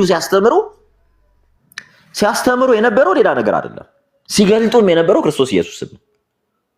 አሁን ላይ ከክርስቶስ ኢየሱስ ወርደን ሚስተር ኤክስ የሚባል ምን አለ የሚለው ትምህርት ውስጥ ገብተናል። በነገራችን ላይ ኤርሊ ቸርች ፋዘሮች አጠቃላይ ማንን ሰበኩ? የስብከት ርዕሳቸው ማን ነው ብላችሁ ብትጠይቁ ማንም አይደለም፣ ክርስቶስ ኢየሱስ ነው። እስከ 4ኛው መቶ ክፍለ ዘመን ይሰበክ የነበረው እነ አሪዮስ ሲመጡ ክርስቶስ ኢየሱስ ላይ ጥያቄ ይዘው ነው። እነ መቅዶኒዎስ መንፈስ ቅዱስ ላይ ይዞ መጣ። ንስጥሮስ ክርስቶስ ኢየሱስ ላይ ይዞ የመጣው ይሄ የኖስቲሲዝም ተከታዮች ዶሴቲስቶች ክርስቶስ ኢየሱስ ላይ። ምክንያቱስ የሐዋርያት አባቶች አጠቃላይ የስብከታቸው ርዕስ ክርስቶስ ኢየሱስ ብቻ ስለነበረ። ስለዚህ ዛሬ ላይ ያለው ትውልድ ከነሱ የተቀበለው ክርስቶስ ኢየሱስን ነው። እነሱ ያስተማሩት የክርስቶስ ኢየሱስን ወንጌል ነው የተቀበልነውን እንድንሰብክ እንጂ እገሌ ምን ብሏል እንድል አይደለም። የሚጠቅመን የነሱ ትምህርት ክርስቶስን በገለጡት ልክ እኛ እንገልጠዋለን። ማንን እነሱን አይደለም እንገልጠው፣ ትምህርታቸው ክርስቶስ ኢየሱስን ምን ብለው ገለጡት? የቀደመችው ቤተክርስቲያን። ግለሰቡ ሳይሆን ቶፒካችን ክርስቶስ ኢየሱስ ነው መሆን ያለበት። ስለዚህ ከግለሰቦች ሐሳብ ወጥቶ ሰው ፎከስ ማለት ህዝቡም እንዲያውቀው ክርስቶስ ኢየሱስ ላይ ፎከስ ቢደረግ ደስ ይለኛል። ከዚህ በላይ ባይኬድ እኔ አሁን ቅድም ተገብቶ አሁን ስለ ጀነራል ኢኩሜኒካል ካውንስል ይነሳ ነበርና የእንትን ቤተክርስቲያን ከእንትን ቤተክርስቲያን ጋር ህብረት አድርጋለች፣ የእንትን ቤተክርስቲያን ከእንትን ቤተክርስቲያን ጋር ህብረት አድርጋለች፣ የእንትን ቤተክርስቲያን ኦኬ ህብረት የሚያደርጉ ከሆነ ስለዚህ ቲክታክ ላይ መተለ ምንድን ነው የምትጣለው? የወንጌል አማኞች ከካቶሊክ ጋር ህብረት በክርስቶስ ኢየሱስ ጋር ካደረገች ከኔ የሚጠበቀው ምንድን ነው? የወንጌል አማኝ ያስተማረኝን የክሪስቶሎጂ አስተምሮ ማስተማር ነው፣ ማስተማሪን መቀጠል ነው እንጂ ጎራ ከፍዬ እንድጣላ አይደለም። በቃ እኔ ጋር ያለውን እውነት እገልጥለታለሁ። ነገር ግን ልታጠቃኝ በመጣህ ጊዜ፣ አኪዩዝ ልታረገኝ በመጣህ ጊዜ ልነግርህ እችላለሁ። አሁን ዳሬ ላይ አኪዩዜሽን እያየው ስለነበረ አኪዩዜሽን ቢቆም እያየን ነበረ። ስለ ጉባኤያት አይመለከቷችሁም ሲሉ እውነት ጉባኤያት አይመለከቱንም እንዴ? አራቱ ጉባኤያት እኮ ይመለከቱናል። የቤተ ክርስቲያን አባቶች ትምህርት ይመለከተናል። የአንዲቱ ቤተ ክርስቲያን ትምህርት ይመለከተናል። ሪፎርሜሽን ሲጀምርም እዛ ጋር ነው የጀመረው። ማርቲን ሉተር ባክ ቱ ዘ ኦሪጂን ሲል የካቶሊክ ቤተ እምነት ሰው ስለምትሸት ነው። ሰዋዊ አሰራርን ነው ፕሮቴስት አድርጎ የወጣው። 95ቱ ሰው የሚሸቱ ትምህርቶች ናቸው። ባክ ቱ ዘ ኦሪጂን ብሎ ትምህርት ሰው ይሸታል ብሎ ራሱን የለየን ማህበረሰብ መጣ። እንዴት ነው የአባቶች ትምህርት አይመለከቱ የምትለው? አሁን ቅድም የአባቶች ትምህርት አይመለከትም ስባል ነበር። እንዴት ነው አይመለከተኝ? አንተም እኮ ተመልክቶሃል። ካንተ ቤተ እምነት የወንጌል አማኝ ሲወጣ ትምህርት የአባቶችን ትምህርት አይመስልም ብሎ ነው የወጣው። አባቶች የስብከታቸው ርዕስ ምንድነው? ኢየሱስ ነው። አባቶች ሰው የሚል ስርዓት አላስቀመጡልንም። ሰው የሚሸት ትምህርት አላስቀመጡልንም። የነገረ ክርስቶስ ትምህርታቸው ቀጥታ የሚያሳየን ክርስቶስን ነው። የነገረ ሥላሴ ትምህርታቸው ቀጥታ የሚያሳየን እግዚአብሔርን ነው። ህይወታቸው የሚመሰክርልን ማነው? ሰው ተከትሎ እስኪ እገሌ ለምትባል ቤተክርስቲያን ሞተ የተባለ አባት አለ? ሴንት ኢግናሽየስ ኦፍ አንቲዮክ ከቅዱስ አግናጢዮስ ጀምራችሁ። አግናጢዮስ እኮ ስለ ጌታ ኢየሱስ ልመስክር ብሎ ነው በነገስታት አደባባይ ሄዶ ይሄ ምንድነው? ይሄ ምንድነው? ለአንበሳ ሰጥተውት በአንበሳ ተበልቶ የሞተው ሲከለክሉት ተው እንዴ ይሄ አጋጣሚ ይሄ ድልማ አያምልጠኝ እያለ ነው ሄደው የክርስቶስ ኢየሱስን ስም ላይ ያነግስ እናንተ ላቆማችሁለት ምስል አልሰግድም ብሎ ነው ከፍ ብሎ እየጮኸ ክርስቶስ ኢየሱስን እየሰበከ ነው በአንበሳ ተበልቶ የሞተው አግናጢዮስ ነው። ሴንት ኢግናሽየስ ኦፍ አንቲዮክ ሲሜርላዊ ፖሊካርፕ ምን አደረገ? ኢየሱስን ካር ሲሉት ካድና እኔ ላቆምኩት ምስል ጣዖት አምልክ ሲባል ምንድነው ያላቸው? 85 ዓመት ሙሉ ስኖር ነው ያላቸው። በህይወቴ ምን አግሩሎብኝ ጌታዬ ኢየሱስ ክርስቶስ አንተ ላቆምክልኝ ምስል ልስገድ ብሎ በእሳት ተቃጥሎ የሞተው ሁሉም የኢየሱስን ስም እየጠሩ ነው ግዞት የሄዱት። እነ ቶማስ ዘመራስ እኮ እየዞሩ ሲሰብኩ ሁለት እግራቸው ተቆርጦ በኒቂያ ጉባኤ ላይ የተገኘው ቶማስ ዘመራስ ሁለት እግሩ ተቆርጦ በዘንቢል እየወሰዱ ወንጌልን መስበክ ሲጀምር ይሄን ሰው እጁንም መቁረጥ አለብን አሰቃይተው ሊገሉ ሁለት እግሩን ሁለት እጁን ቆርጣውት የኒቂያ ጉባኤ ላይ በዘንቢል ተይዞ ነው የመጣው። ስለ ክርስቶስ ሁሉ ነገራቸውን ነው ያጡት። አንድም ስለ ግለሰብ አንድም ስለ ሰው ክብር። ስለ ጳውሎስ ሰብኮ ማን ነው እስኪ የተገደለ አንድ አባት ተጠሩልናላችሁ? ስለ ዮሐንስ ሰብኮ የተገደለ አንድ አባት ተጠሩልናላችሁ? ንገሩን እስቲ። እገሌ ስለሚባል ግለሰብ እየሰበከ እንዲህ ሆነ የተባለ አባት አለ? ትምህርታችሁ ሰው ይሸታል ሲላቸው እኮ ሰዋዊ ስርዓት ሰዋዊ ቀንበር ምዕመኑ ላይ ጭና ስለነበረች ነው ካቶሊክ። ያ ብቻ አይደለም፣ ብዙዎቹ ይጨነቁ ነበር በየጊዜው በሚወጣው ህግ። ስለዚህ አሁንም አባቶች አይመለከቷችሁም ለምትሉ ሰዎች አሁንም እኔ አንድ አላርም ላሰማችሁ። ይልቁን ወደ አባቶች ትምህርት ተመለሱ። አባቶች የስብከት ርዕሳቸው ኢየሱስ ነው። መጽሐፍቶቻቸው ስለ ኢየሱስ ነው። ማብራሪያቸው ኢየሱስ ነው። ትግላቸው ኢየሱስ ነው። ተጋድሏቸው ኢየሱስ ነው። ይልቁስ የቀድሞ አባቶች አፖስቶሊክ ፋዘርስ የሚባሉት በጠቅላላ ህይወታቸው ነገረ ክርስቶስ ነው። ባክ ቱ ዘ ኦሪጂን እንላቸዋለን። ወደ ኢየሱስ ተመለሱ። ህይወታችሁ ኢየሱስ ይሁን። የስብከት ርዕሳችሁ ኢየሱስ ይሁን። ማንነታችሁ ኢየሱስ ይሁን። ኢትዮጵያ ውስጥ እኮ ኢየሱስ ማን እንደሆነ ማያውቅ ሰው አለ። ክርስቲያን ነኝ ብሎ ያለ ኢየሱስ ማን? ወዳጄ ብዙ አናውራ። ስለ አባቶች የምናወራ ከሆነ እንዲህ አይደላችሁም። ኦርቶዶክስ ውስጥ ኢየሱስን የሚያምን አለ? አዎ አለ። ክሪስቶሎጂ ላይ አለ። አዎ ወንጌል አማኝ ውስጥ አለ። ካቶሊክ ውስጥ አለ። ነገር ግን ያንን ኢየሱስ ንሩት። በሰው ቀንበር አትታሰሩ። ሰዎች በሚያበጁላችሁ ገመድ አትታሰሩ።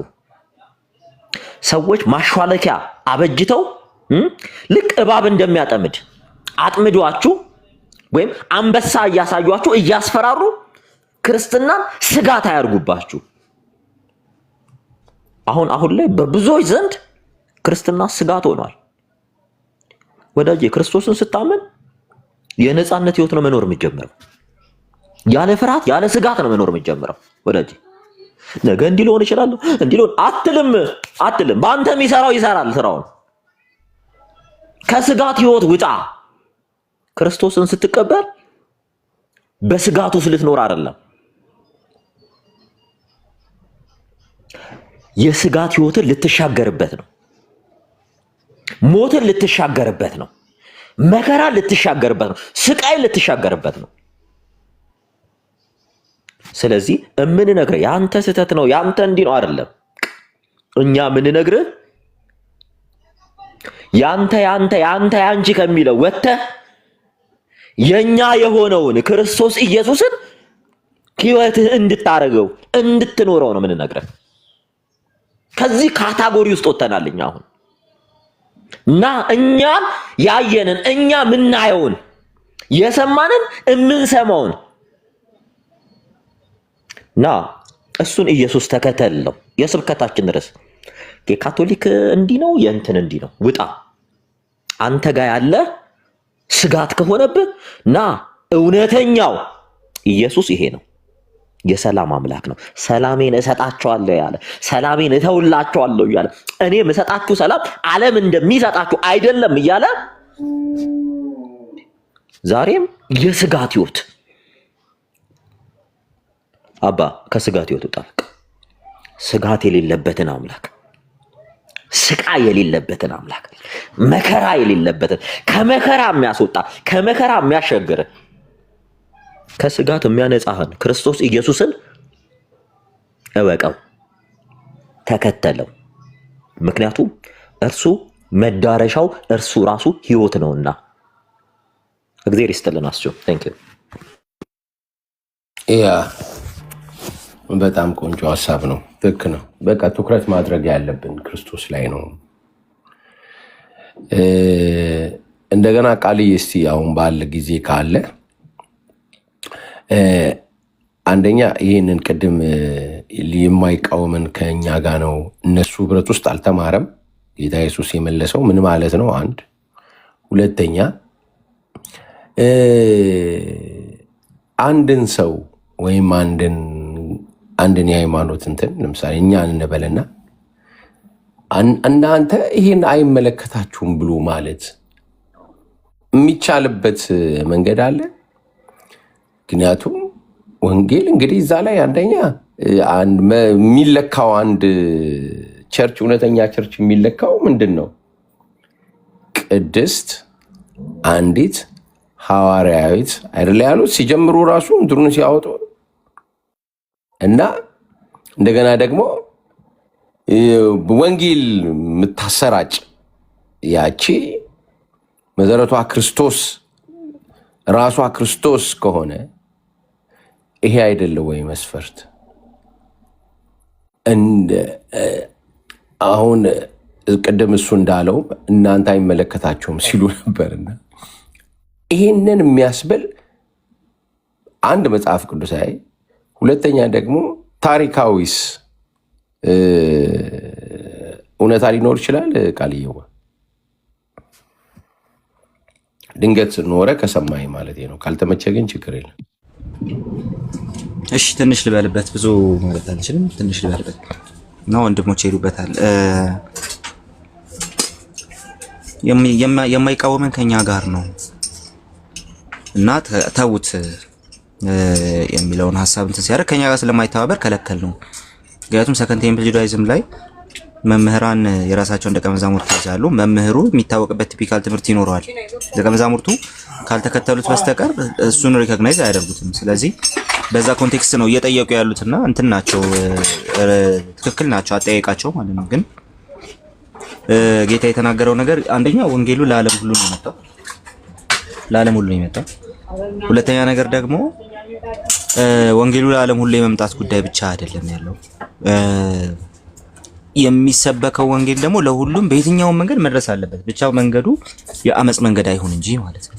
ስለዚህ ጎራዴ የነሳውን ሰውዬ ሰይፍን ወደ ሰገባው መልስ ነው ያለው ጴጥሮስ እንደቀ መዝሙሩም ማለት ነው። ምክንያቱም ወንጌል በዛ መንገድ ስለማይሄድ ማለት ነው። ያንን የሰበከውን ሰው ደግሞ ተውት፣ በቃ የማይቃወመን ከኛ ጋር ነው። ስለዚህ አትስበክ ልትሉት አይገባም። ከኛ ጋር ባይተባበር መጥቶ እንትን ባያደርግም መጥቶ እዚህ ከኛ ጋር በዚህ መልኩ ባይከተልም ልክ እናንተ እንደተከተላችሁኝ፣ ግን ደግሞ ለዓለም ሁሉ የመጣው ወንጌል ስለሆነ ተውት ይስበክ እንትን አይደለም እሱ የሚል ነገር ነው የሰጠው። ይሄ ከኤክሌሲዮሎጂ ጋር የሚያገናኘው ነገር የለም። ኤክሌሲዮሎጂ ላይ ስትሪክት እንሆናለን። ያ ማለት በቃ በኤምኬሲ ስም የኤምኬሲን ስም ይዞ ኤምኬሲ ጋር ህብረት የሌለው ሰው ዝም ብሎ በኤምኬሲ ስም የሆነ ነገር ሲያወራ ዝም እንለዋለን እያልን አይደለም። ከኤክሌሲዮሎጂ ጋር ሳይሆን ወንጌሉ ግን የመጣው ለዓለም ሁሉ ነው። መድረስ ባለበት መንገድ ሁሉ ቢደርስ በማይንድ ልታደርጉ አይገባም ነው የኢየሱስ ንግግር። እንደዛ ተውት። ጳውሎስ እንደተናገረው ማለት ጳውሎስ ከዚህ የባሰ ነገር ተናግሯል። ለአንዳንዶቹ በእኔ ላይ እስራት ሊያጸኑ ስለ ክርስቶስ ይሰብካሉ አለ፣ ግን በክፋት ነው የሚሰብኩት አለና እስራት በእኔ ላይ የሚያጸኑ መስሏቸው ነው የሚሰብኩት። ስለዚህ ደስ ብሎኛል፣ በአንድም በሌላም ክርስቶስ ይሰበካል። ስለዚህ ወንጌሉን እንዳንሰብክ ሊከለክሉን አይችሉም የሚለውን ይዘን መሄድ እንችላለን። ከዛ ባለፈ ግን ስለ ካቶሊክ ቸርች ያነሳኸው እኔ ብዙ ጊዜ የሚያስቀኝ ነገር ያለው እሱ ጋር ነው። ካቶሊክ ቸርች ላይ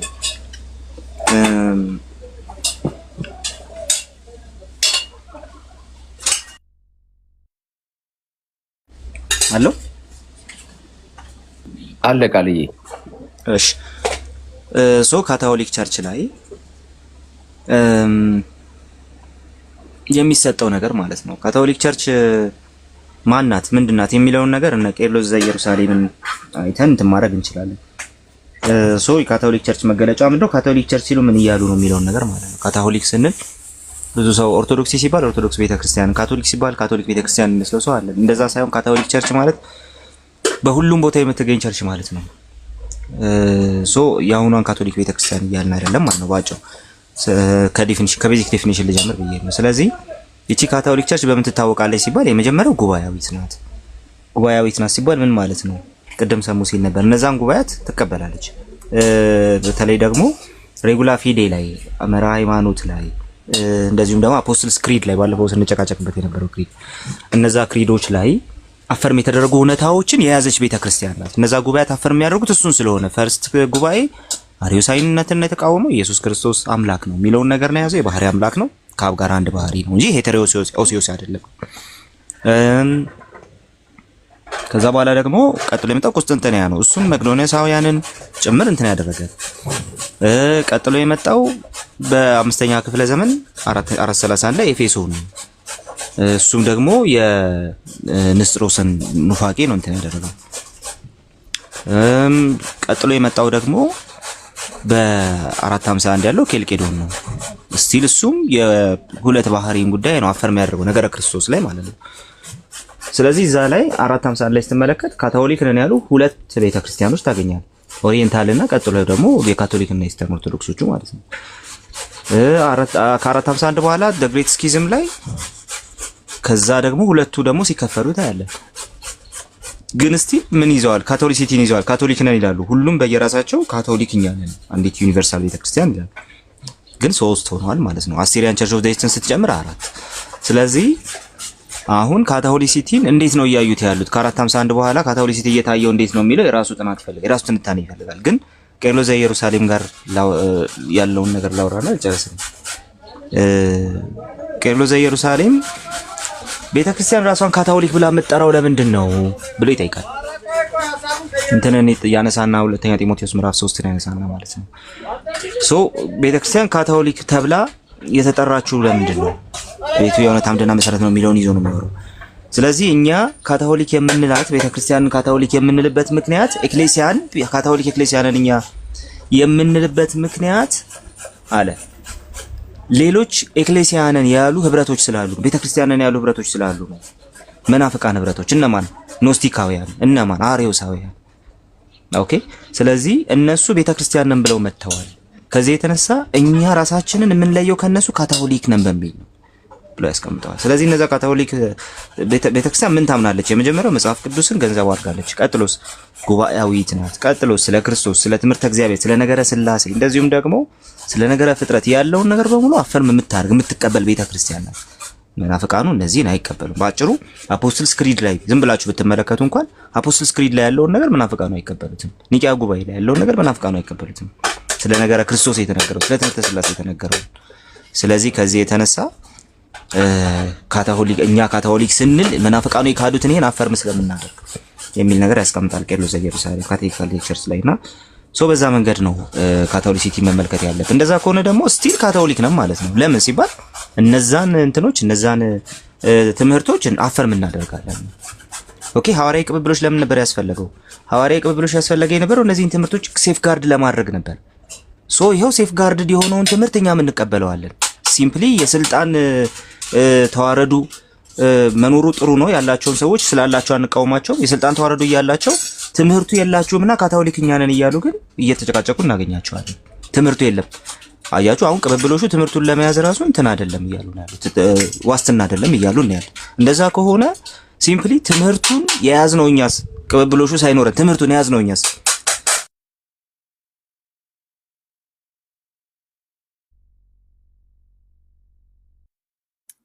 ቃሊ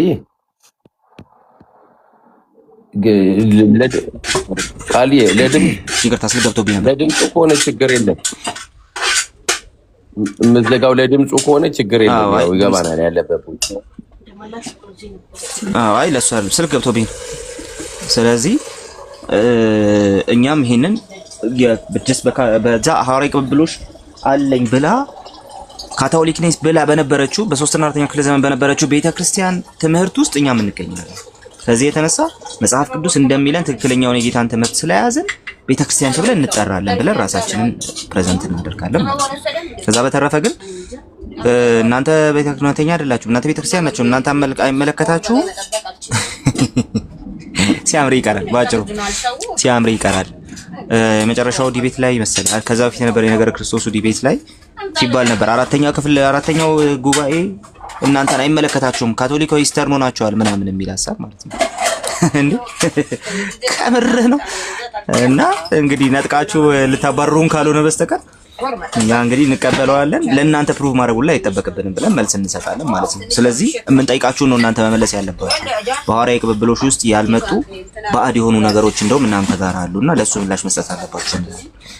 ቴንክ ዩ። እዚህ ላይ የምትጨምሩት ያ እዚህ ላይ የምትሉት ካለም ደግሞ መጨመር ትችላላችሁ። ፓስተር ያለሽ ኦርቶዶክሳውያን እስቲ ግቡና ይሄንን ቻሌንጅ አድርጉ እስቲ። እውነት እናንተ እንደምትሉት አሁን በቃ አሁን የምሬን እኮ ነው። አሁን ጌታ ቢመጣ ያ የመስቀሉ ፍሬ አሁን በዚህን ሰዓት እውነት ለመናገር ወደ 300 ምናምን ሚሊዮን የማይደርስ ህዝብን ብቻ ነው በቃ የሚያፈራው። ሰሙ እንዳለው አጠቃላይ አውሮፓ፣ አፍሪካ፣ እንደገና ደቡብ አሜሪካ፣ ካናዳን ጨምሮ የሰሜን አሜሪካን እና እናንተ ግን እንዴት ነው የምታዩት? ማለት እስቲ ይሄንን እኑና እስቲ በእውነቱ አሁን ጥቂትም ቢሆን ሁለትም ብንሆን ዋናው ብዛት አይደለም እያላችሁ ከዚህ ውስጥም እኮ የማይድነው ደግሞ ይታያችሁ እንግዲህ ማለት ነው። እና ይሄንን እስቲ ኑና ግቡና በእውነት እኛን የሚያሳምን አእምሯችን እናንተ እንደሆናችሁ አንዲት ቤተክርስቲያን ናት ሙሽራዋ አሉ። ሙሽራዋ የትኛዋ ናት አላቸው። እኔ ማመልክባት የኢትዮጵያ ኦርቶዶክስ ተዋሕዶ ቤተክርስቲያን የኢትዮጵያ አለኝ።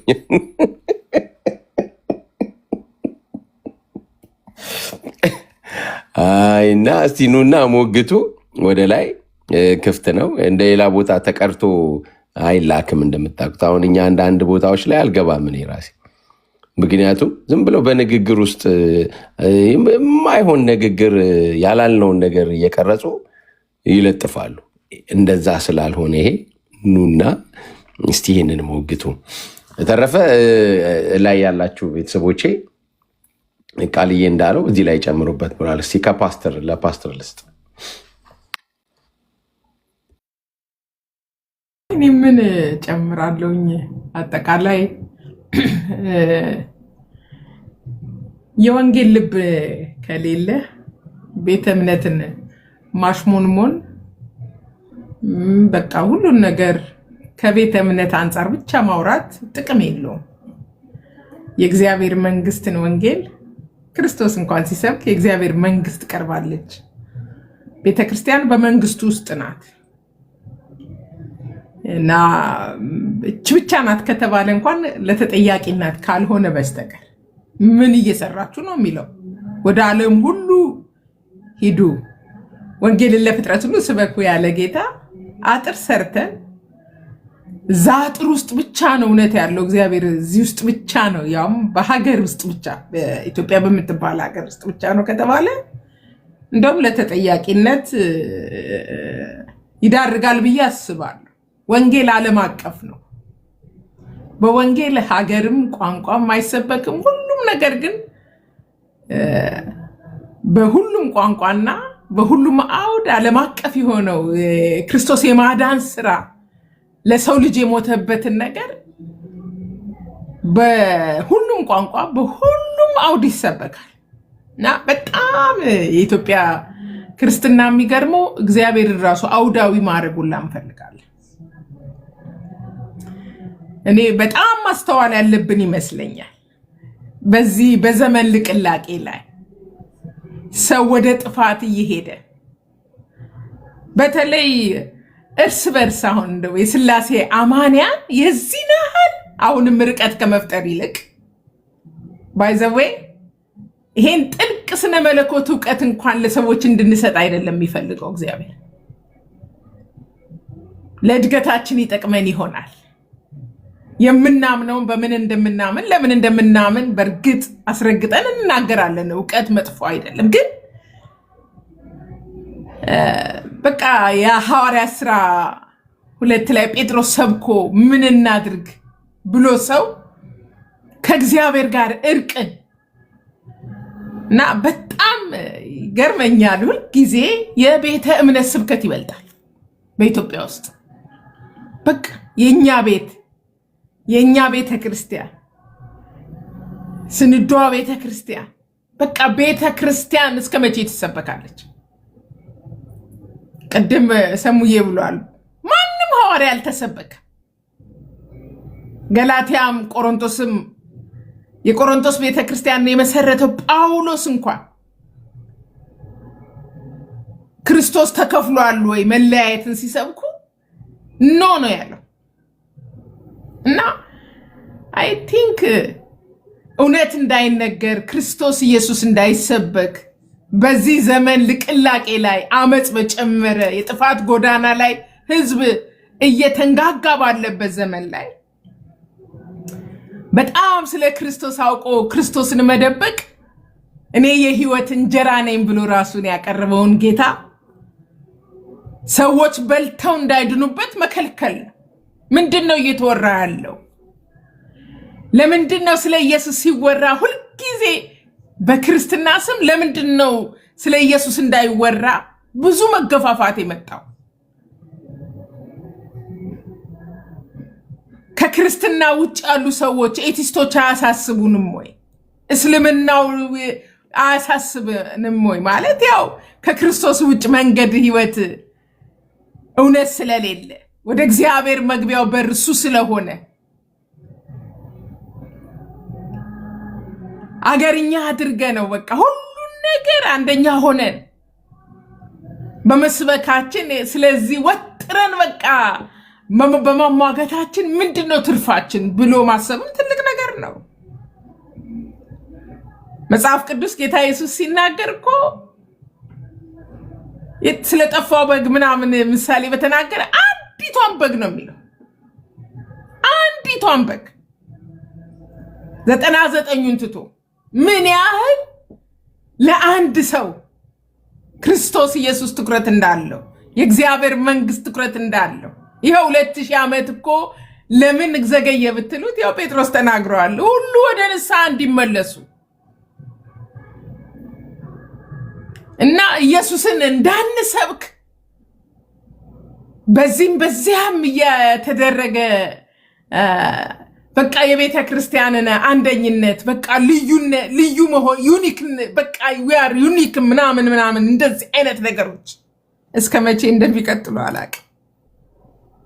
በጨለማ እየተጓዘ ያለውን ህዝብ በወንጌል እመኑ፣ በክርስቶስ እመኑ፣ ክርስቶስ ኢየሱስ የዓለም ቤዛ ነው፣ እሱ ነው መድኃኒት እንዳንል ይሄ ወንጌል በኢትዮጵያ ብቻ ተድበስብሶ እንዲቀር እርስ በርስ ያለው መጓተት በእውነት የክርስቶስን ልብ ማጣት እንደሆነ ማያለው። ቀደም ቃልዬ ብለዋል እኮ ጳውሎስ በጣም እኔ ይገርመኛል። እሱ ፊልጵስዩስ ምዕራፍ 2 ላይ ለተቃውሞ ኢየሱስን ሲያነሱለት ደስ አለው። በቃ ኢየሱስ የሚባለውን ስም ማስተዋወቃቸው ብቻ እንግዲህ ለአገልግሎት ብለው አይደለም፣ በተቃውሞ ነው። እስራት በሱ ላይ ሊያጸኑ ነው። በዚህም በዛም ግን ስለ ኢየሱስ ሰው ጆሮ ውስጥ መስማቱ ኢየሱስ ፈውስ ነው፣ ኢየሱስ የእግዚአብሔር ልጅ ነው፣ ስለኔ ኃጢአት ስለ ዓለም ኃጢአት የሞተ ነው ብሎ ለመስበክ እድሉን ለመጠቀም እንዴት አይነት የክርስቶስ ልብ እንዳለው ሰውን ከኢየሱስ ጋር ከእግዚአብሔር መንግስት ጋር ለማስታረቅ ያው በእስርም ሆኖ የእነዚህን ሰዎች አካሄድ እንኳን በፖዚቲቭ ተመለከተው ተቃዋሚዎቹን እንኳን እና እኔ ምናልባት መድኃኒት ከልካይ አገር እንዳትሆን ቤተክርስቲያን እንዳትሆን በጣም አርግበ ነው የክርስቶስ ኢየሱስን የማዳን ስራ ይሄን የዓለቱን የክርስቶስን ነገር የቤተክርስቲያን እንግዲህ መሰረት ነው ጉልላቷ ነው የምንለውን ኢየሱስ ለሰው እንዳንከለክል ለአሕዛብ እንዳንከለክል በሞት ጎዳና ላሉት እንዳንከለክል የሚያስብ ልብ የለም ወይ? እና ሁል ጊዜ ክርስትና ከተቋም አንጻር ብቻ ስለ ኢየሱስ ከተቋም አንጻር ብቻ ራሱ ማውራት አይከብድም ወይ? እና ይሄንን በተለይ የቲክቶክ እድል ስናገኝ ምን ልናረግበት እንደመጣን ሁሉ ብዙዎቻችን ያስተዋልን አይመስለኝም። ሰው ያለ ኢየሱስ ሙት ነው። ኢየሱስ የሌለው ህይወት የለውም። ትንሣኤና ህይወት እኔ ነኝ፣ የሚያምንብኝ ቢሞት እንኳን ያው ይሆናል። በቃ ያለ ኢየሱስ ትንሣኤ የለም፣ ያለ ኢየሱስ መንገድ የለም፣ ያለ ኢየሱስ በር የለም። ራሱ ስለ ራሱ የተናገረው እኔ ነኝ ያላቸውን ነገሮች እንኳን ለሰዎች ብናደርስ ባትከለክሉን የናንተ ኢየሱስ የኛ ኢየሱስ እየተባለ ለሶስተኛ ወገን አለማሰባችን ሁሌ ይገርመኛል። በእውነት ነው የምላችሁ፣ ከልቤ ነው የምለው። ሶስተኛ ወገን ማለት ስለ ኢየሱስ ምንም ያልሰሙ በጨለማ ጉዞ ላይ ላሉ ሞት ደጃፍ ላሉ ሞት ስላችሁ የዘላለም ህይወትን ላላገኙ የዘላለም ህይወት በኢየሱስ ነው ያለው እና ፍቅር እንደሌለ ለሰው ልጆች እናያለና አንዳንድ ክርክሮችና በቃ ጠምዝዞ ሁልጊዜ ጦርነት መፈለግን እንደው ለማሳየት ያህል ነው። እኛም ራሳችን ግን እየተወሰድን እየተጎተትን በተነሳ አጀንዳ በማይረባ ነገር ላይ በ2026 እንወጠራለን ብዬ አላስብም። ልጁ መሰበክ አለበት። ለሰው ልጆች ኃጢአት የሞተው የመስቀሉ ፍቅር በአደባባዮቻችን ትልቅ ርዕስ መሆን አለበት እና መጓተቱ ጭራሽ ተብሎ ደግሞ የኛ ኢየሱስ የእናንተ ኢየሱስ የጥልቁ ኢየሱስ በቃ ስም ተሰጠው ኢትዮጵያ ውስጥ። በጣም አዝናለሁ። ይህንን በጣም በጆሮ መስማት ሁሉ ይከብደኛል። የጥልቁ ኢየሱስ ምናምን ሲባል ስሰማ ኢየሱስ ብቸኛ የእግዚአብሔር ልጅ መድኃኒታችን ጌታችን ኢየሱስ ክርስቶስ እያለ የእኛን ኢየሱስ የእናንተ ኢየሱስ ለመባባል መብቃት ማለት በጣም ምን አይነት እንትን ውስጥ እንዳለን ነው የሚያሳየውና ከኢትዮጵያ አጥር ውስጥ ይሄ ወንጌል እንዲወጣና ለእስልምናው ለሶማሌው ለምን እንዲደርስ ይሄንን ማሰብ አለብን። እንደሆነ ጀነራል ሐሳብ ነው ሁልጊዜ የማወራው። በስነ መለኮቱ ላይ ያው ትልልቅ እግዚአብሔር ነገር ያለባቸው እነ ቃልዬ እነ ሰሙዬ የተናገሩትን አከብራለሁ።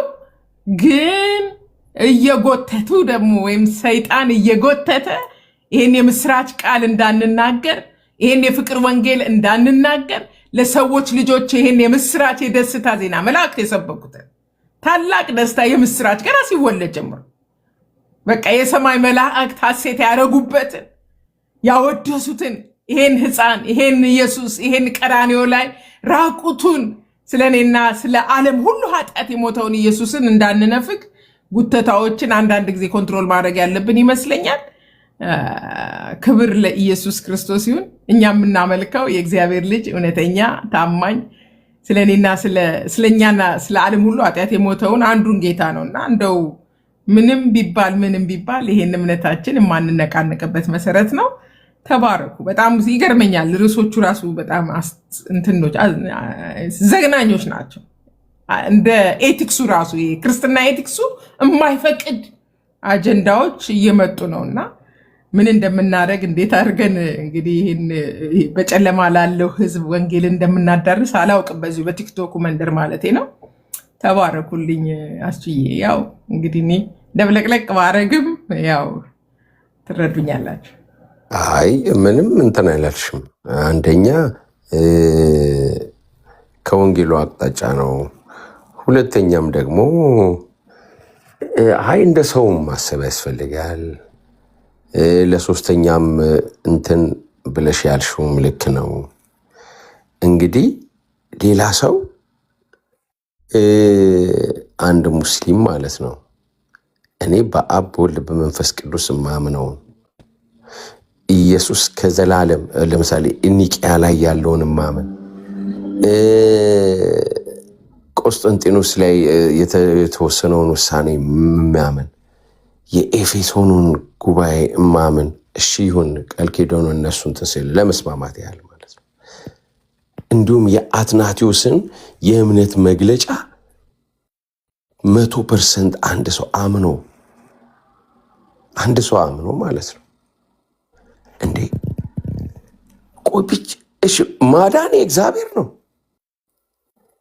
እና አንድ ሰው ይህንን የትምህርቴ ከሐዋርያት ተቀብለውት ከክርስቶስ ተቀብለው ያስተማሩት ነው ብሎ እያለ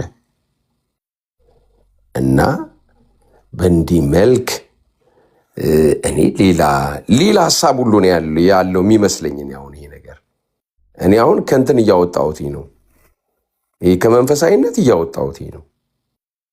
ሌላ ተልእኮ ነው ባይነኝ እንጂ እኔ በኩሌ እንዳው አንድ ሰው ሀገር ውስጥ አንድ ላይ ኢትዮጵያኖች ምን እንደምናምን እየታወቀ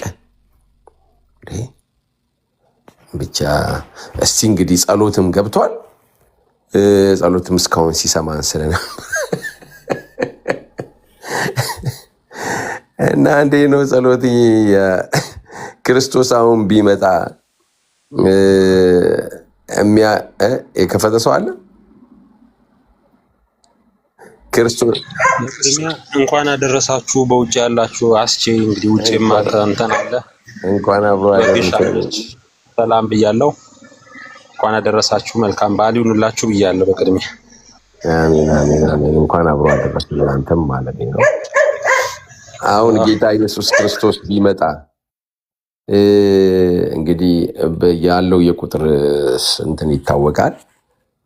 ሙሽሪቷ ኦሪንታል ናት ብቻ ብለዋል። እና በእውነት እንግዲህ አምላክ ሰው ነው የሆነው።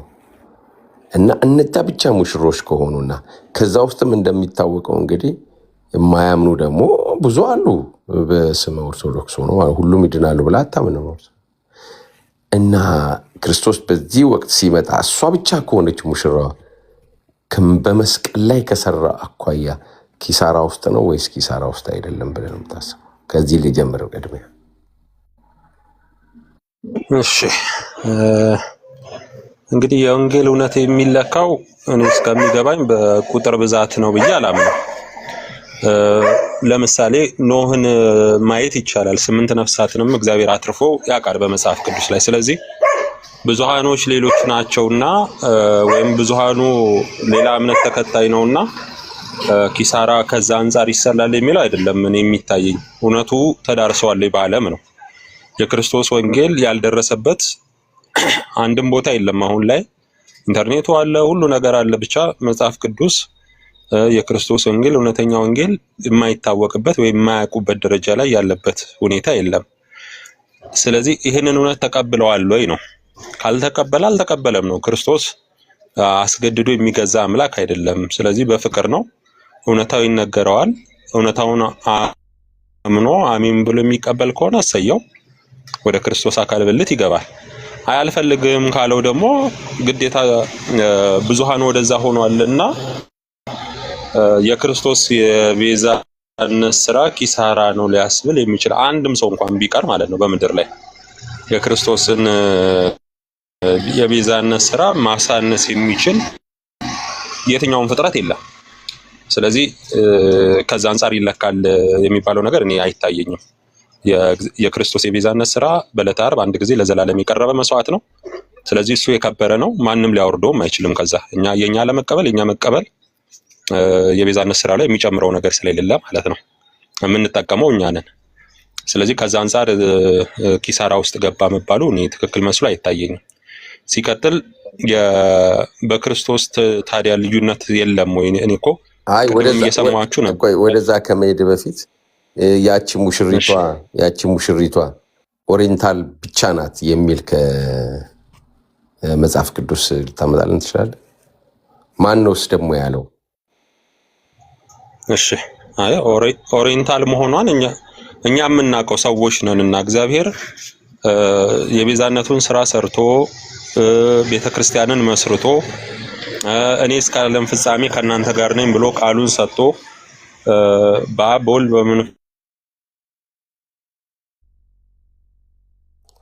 ቅዱስ እስኪመጣ ምናልባት ከሰማኝ ቅድም እኮ ፊት ለፊት ነው ያሉን መምህር በረከትም እንዲሁም ዶክተር አረጋ ብዙ ሰው በተሰበሰበበት ሌሎች ሩም ላይም አሁን ይሄው ተነስቶ ውይይት ክርክር አለ ከመዛሙርት አድርጎ ብሎ ኦኬ ተቆርጣል ጸሎትዬ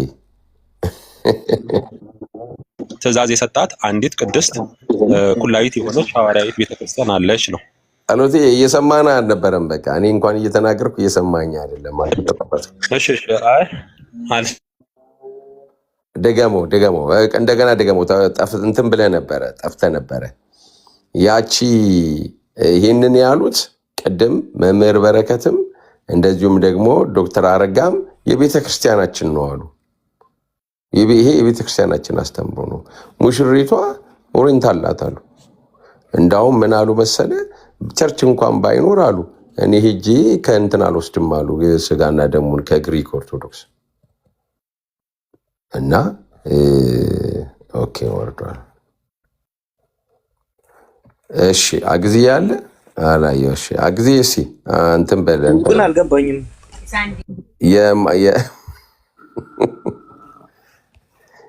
እንትንም ነው ኔትወርኩም በደንብ እንትን እያለው አይደለም መሰለኝ። እሺ ቃልዬ አሁን ገብቷል፣ አናግረው።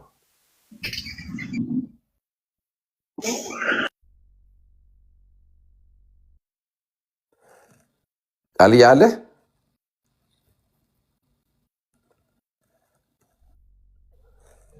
ቃልዬ ነው አይደል? ጸሎት ሀሳቡም አልገባኝም ያለው።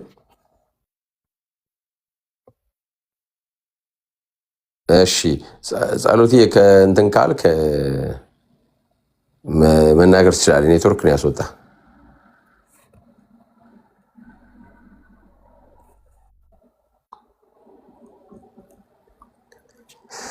እሰማለሁ አሁን። እሺ አሁን ኔትወርክ መጣ። አንዳንዴ ይጠፋብኛል፣ ይመጣል። ኔትወርክ ነው ያስቸገረ። ስለዚህ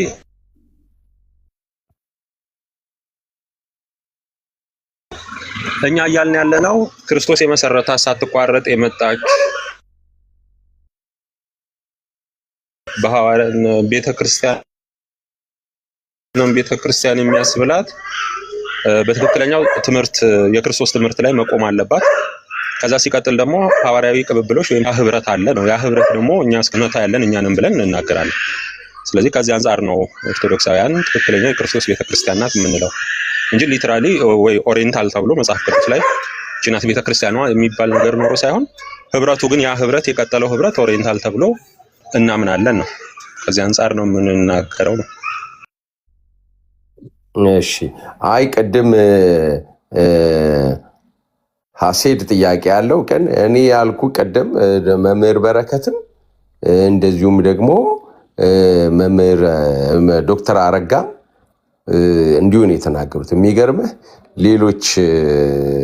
ሌሎች እንትኖች ቀርጸውት እያሰሙ ሌላ ሩም ውስጥ እየተጠየቀ ነበር ማለት ነው። እና ሌሎች ከፕሮቴስታንቶች ውጭ ያሉ ጥያቄ አንስተው እየሞገቱ ነው። እና እሳቸው ምን ያሉት እና አንድ ላይ ይሄንን አንድ ላይ ተመልሰዋል። ሀዳሴ አሴር ማለት ጥያቄ አለኝ ብለሃል። እሺ እስቲ ታብታብ አድርጉት። ይህን ነገር ኔትወርኩን ሰው እኮ እያስወጣ ነው እኮ እንዴ! ኧረ በስራ 15,000 ብቻ ነው እንትን ያለው በሪዞርቱ ታሪክ በሪከርድ ነው። በጣም ትንሹ ማለት ነው። ዝቅተኛው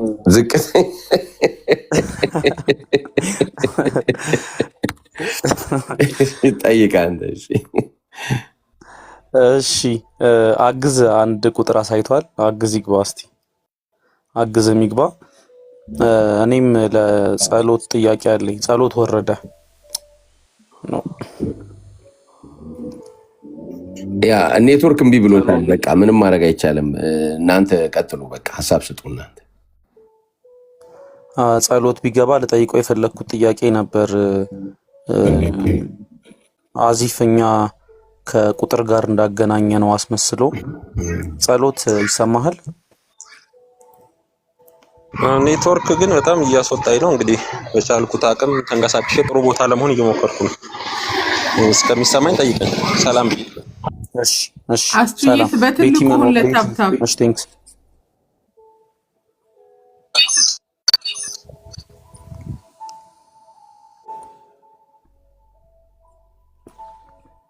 ይሰማል? ልቀጥል?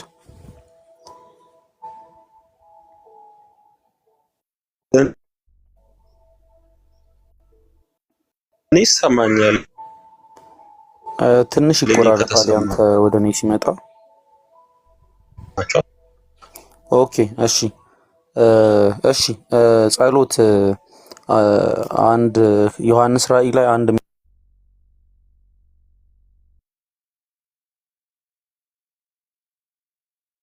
ዮሐንስ ራእይ ላይ ሊከፍትልኝ የሚችል ሰው አለ? ዮሐንስ ራእይ ምዕራፍ 5 ከቁጥር 9 እስከ 10። እሺ ከፍትልሃለሁ። ራእይ ስንት? ምዕራፍ 5። እሺ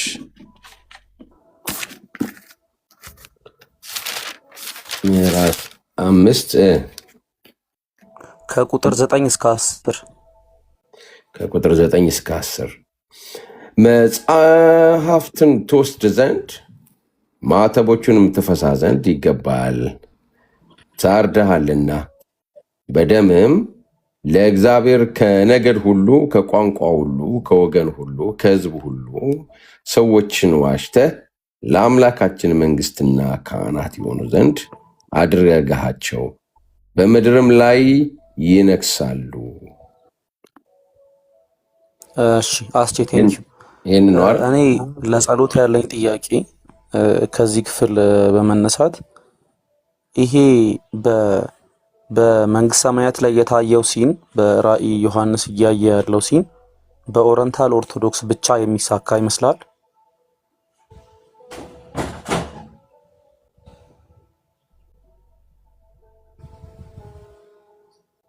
እሺ እኮ ስለ ቤተ ክርስቲያን ስናወራ ስለ ቤተ ክርስቲያን አው ብለህ ቀጥሎ አይሆንም ብለህ ቀጥል።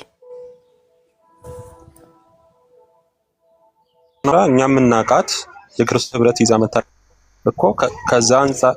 እሺ አንዴ ስለ ቤተ ክርስቲያን እኮ ነው እያወራን ያለነው አይደለ? ስለዚህ እግዚአብሔር በአንድም በሌላም እዚህ ቤተ ክርስቲያን ውስጥ ደግሞ የሚጨምራቸው ሊኖሩ ይችላሉ ብለን እናምናለን። ግን ከዚህ እኛ የምናውቃት ትክክለኛ እርግጠኛ የሆንባትን ጸሎት ያንተን እርግጠኝነት አይደለም። ያንተን እርግጠኝነትማ እናውቀዋለን። ስለዚህ ትናንትም ዛሬ እናውቀዋለን። ጸሎት አንዴ አስጨርሰኝ እኮ እንደዚህ ነው የምናለው። ጥያቄን ግን ተረድተኸዋል?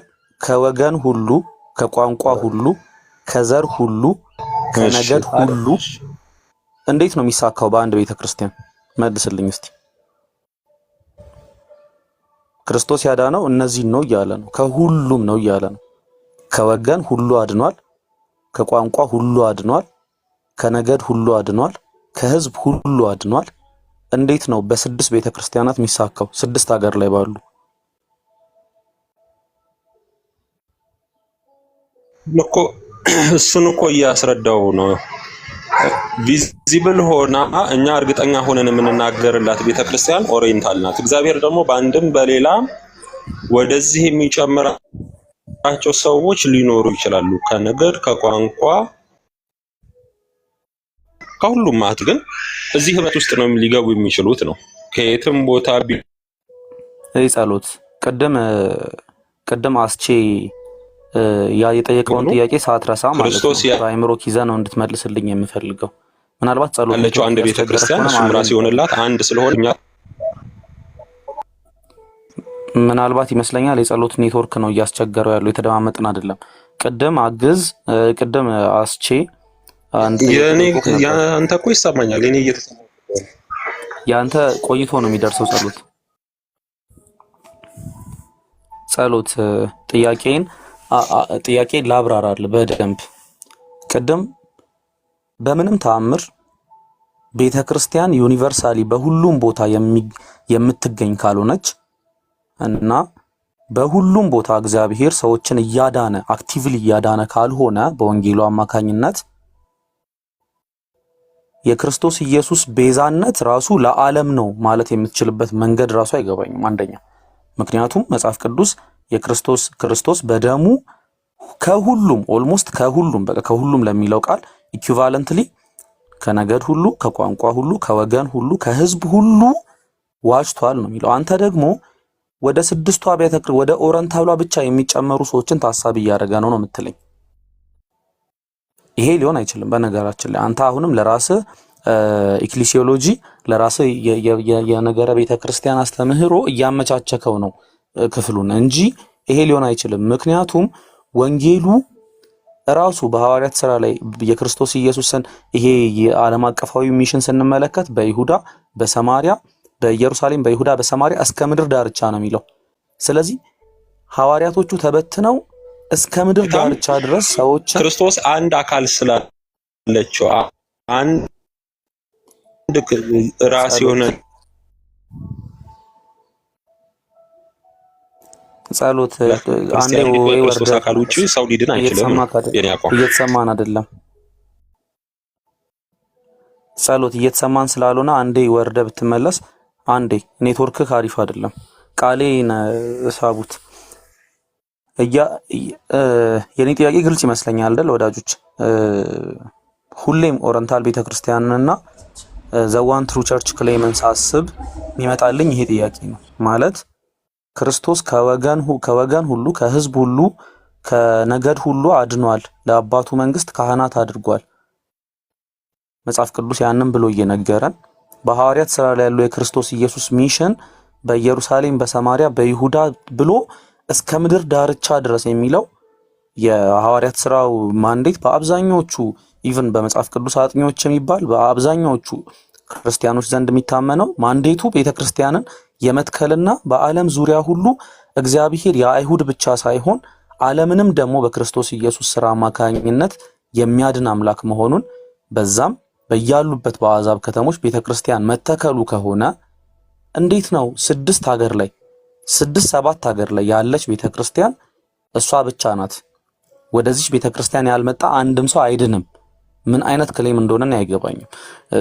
ምናልባት ጸሎት ከዚህ ይበልጥ የሚያስረዳን ነገር ካለ ገብቶ ቢያስረዳን እንላለን።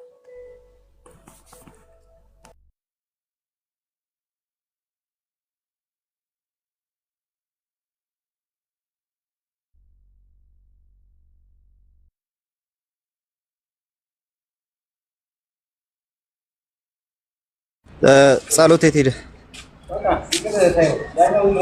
እና ምንቴ ዶክተር ሰላም ብያለሁ።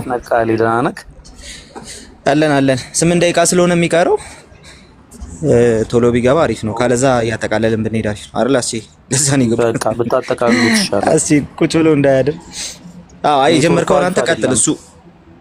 እሱ ካልመጣ አንተ የጀመርከውን ፖይንትህን ቀጥልና በደንብ እንትን አድርግ አንተ። ኦኬ ኢላቦሬት ለማድረግ ፖይንቴን ቴንክ ዩ ቃልዬ። ሁሌም ኦሪየንታልን ሳስብ ይመጣልኝ ጥያቄ እንደሆነ ነግሬያችኋለሁ። አንድ ሰው እንትን ስክሪኑ ላይ ጸሎት መጣክ ኔትወርክ አሁን ይሰማሃል?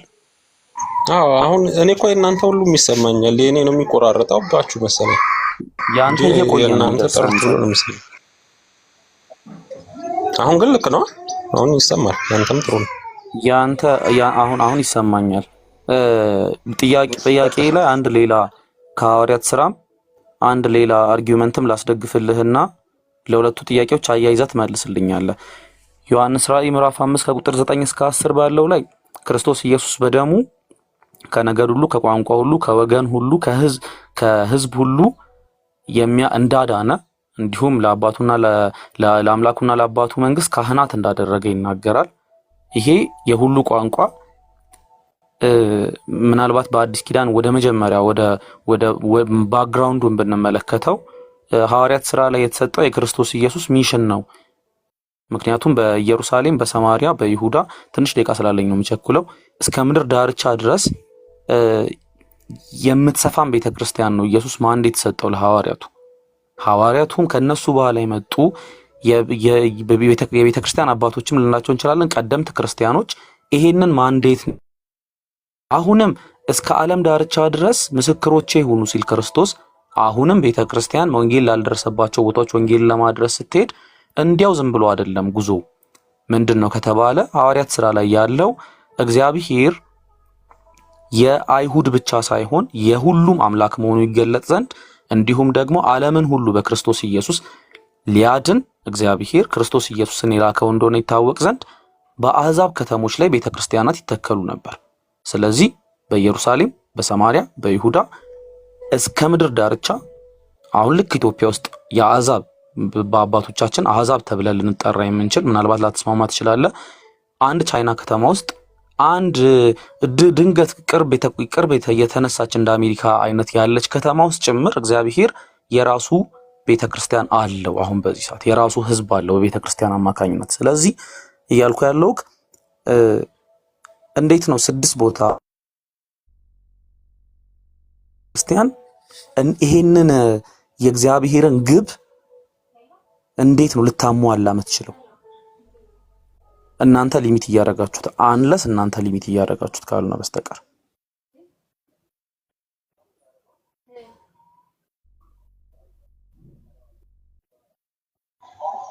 እሺ ይህንን እኮ ቅድምም ያንተን ሐሳብ ባቀረብከው መልኩ ሰምቻለሁ።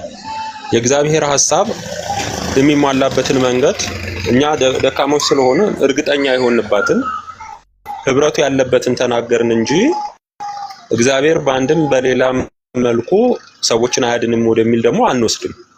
ያ ማለት ግን ሰዎች ሲድኑም ግን ወደዚህ ህብረት ነው የሚገቡት፣ ኦሪየንታል ወደ ሆነችው ወደ ክርስቶስ አካል ወደ ሆነችው ነው እያልን ያለ ነው እንጂ እኛ በምን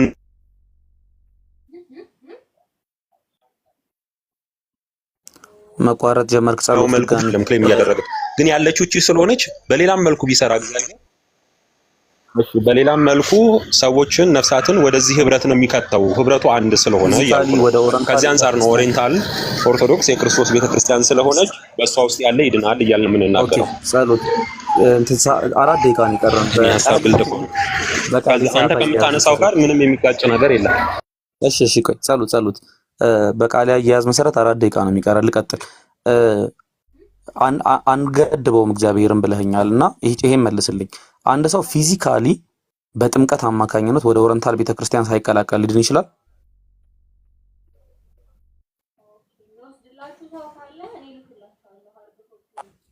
እሺ ጥምቀት ለምሳሌ ሰዎች የማይደርሱበት በሰማዕትነት የሚጠመቁት የደም ጥምቀት የሚባል አለ። በሰማዕትነት የሚቀላቀሉበት ሊኖር ይችላል። አለበለዚያ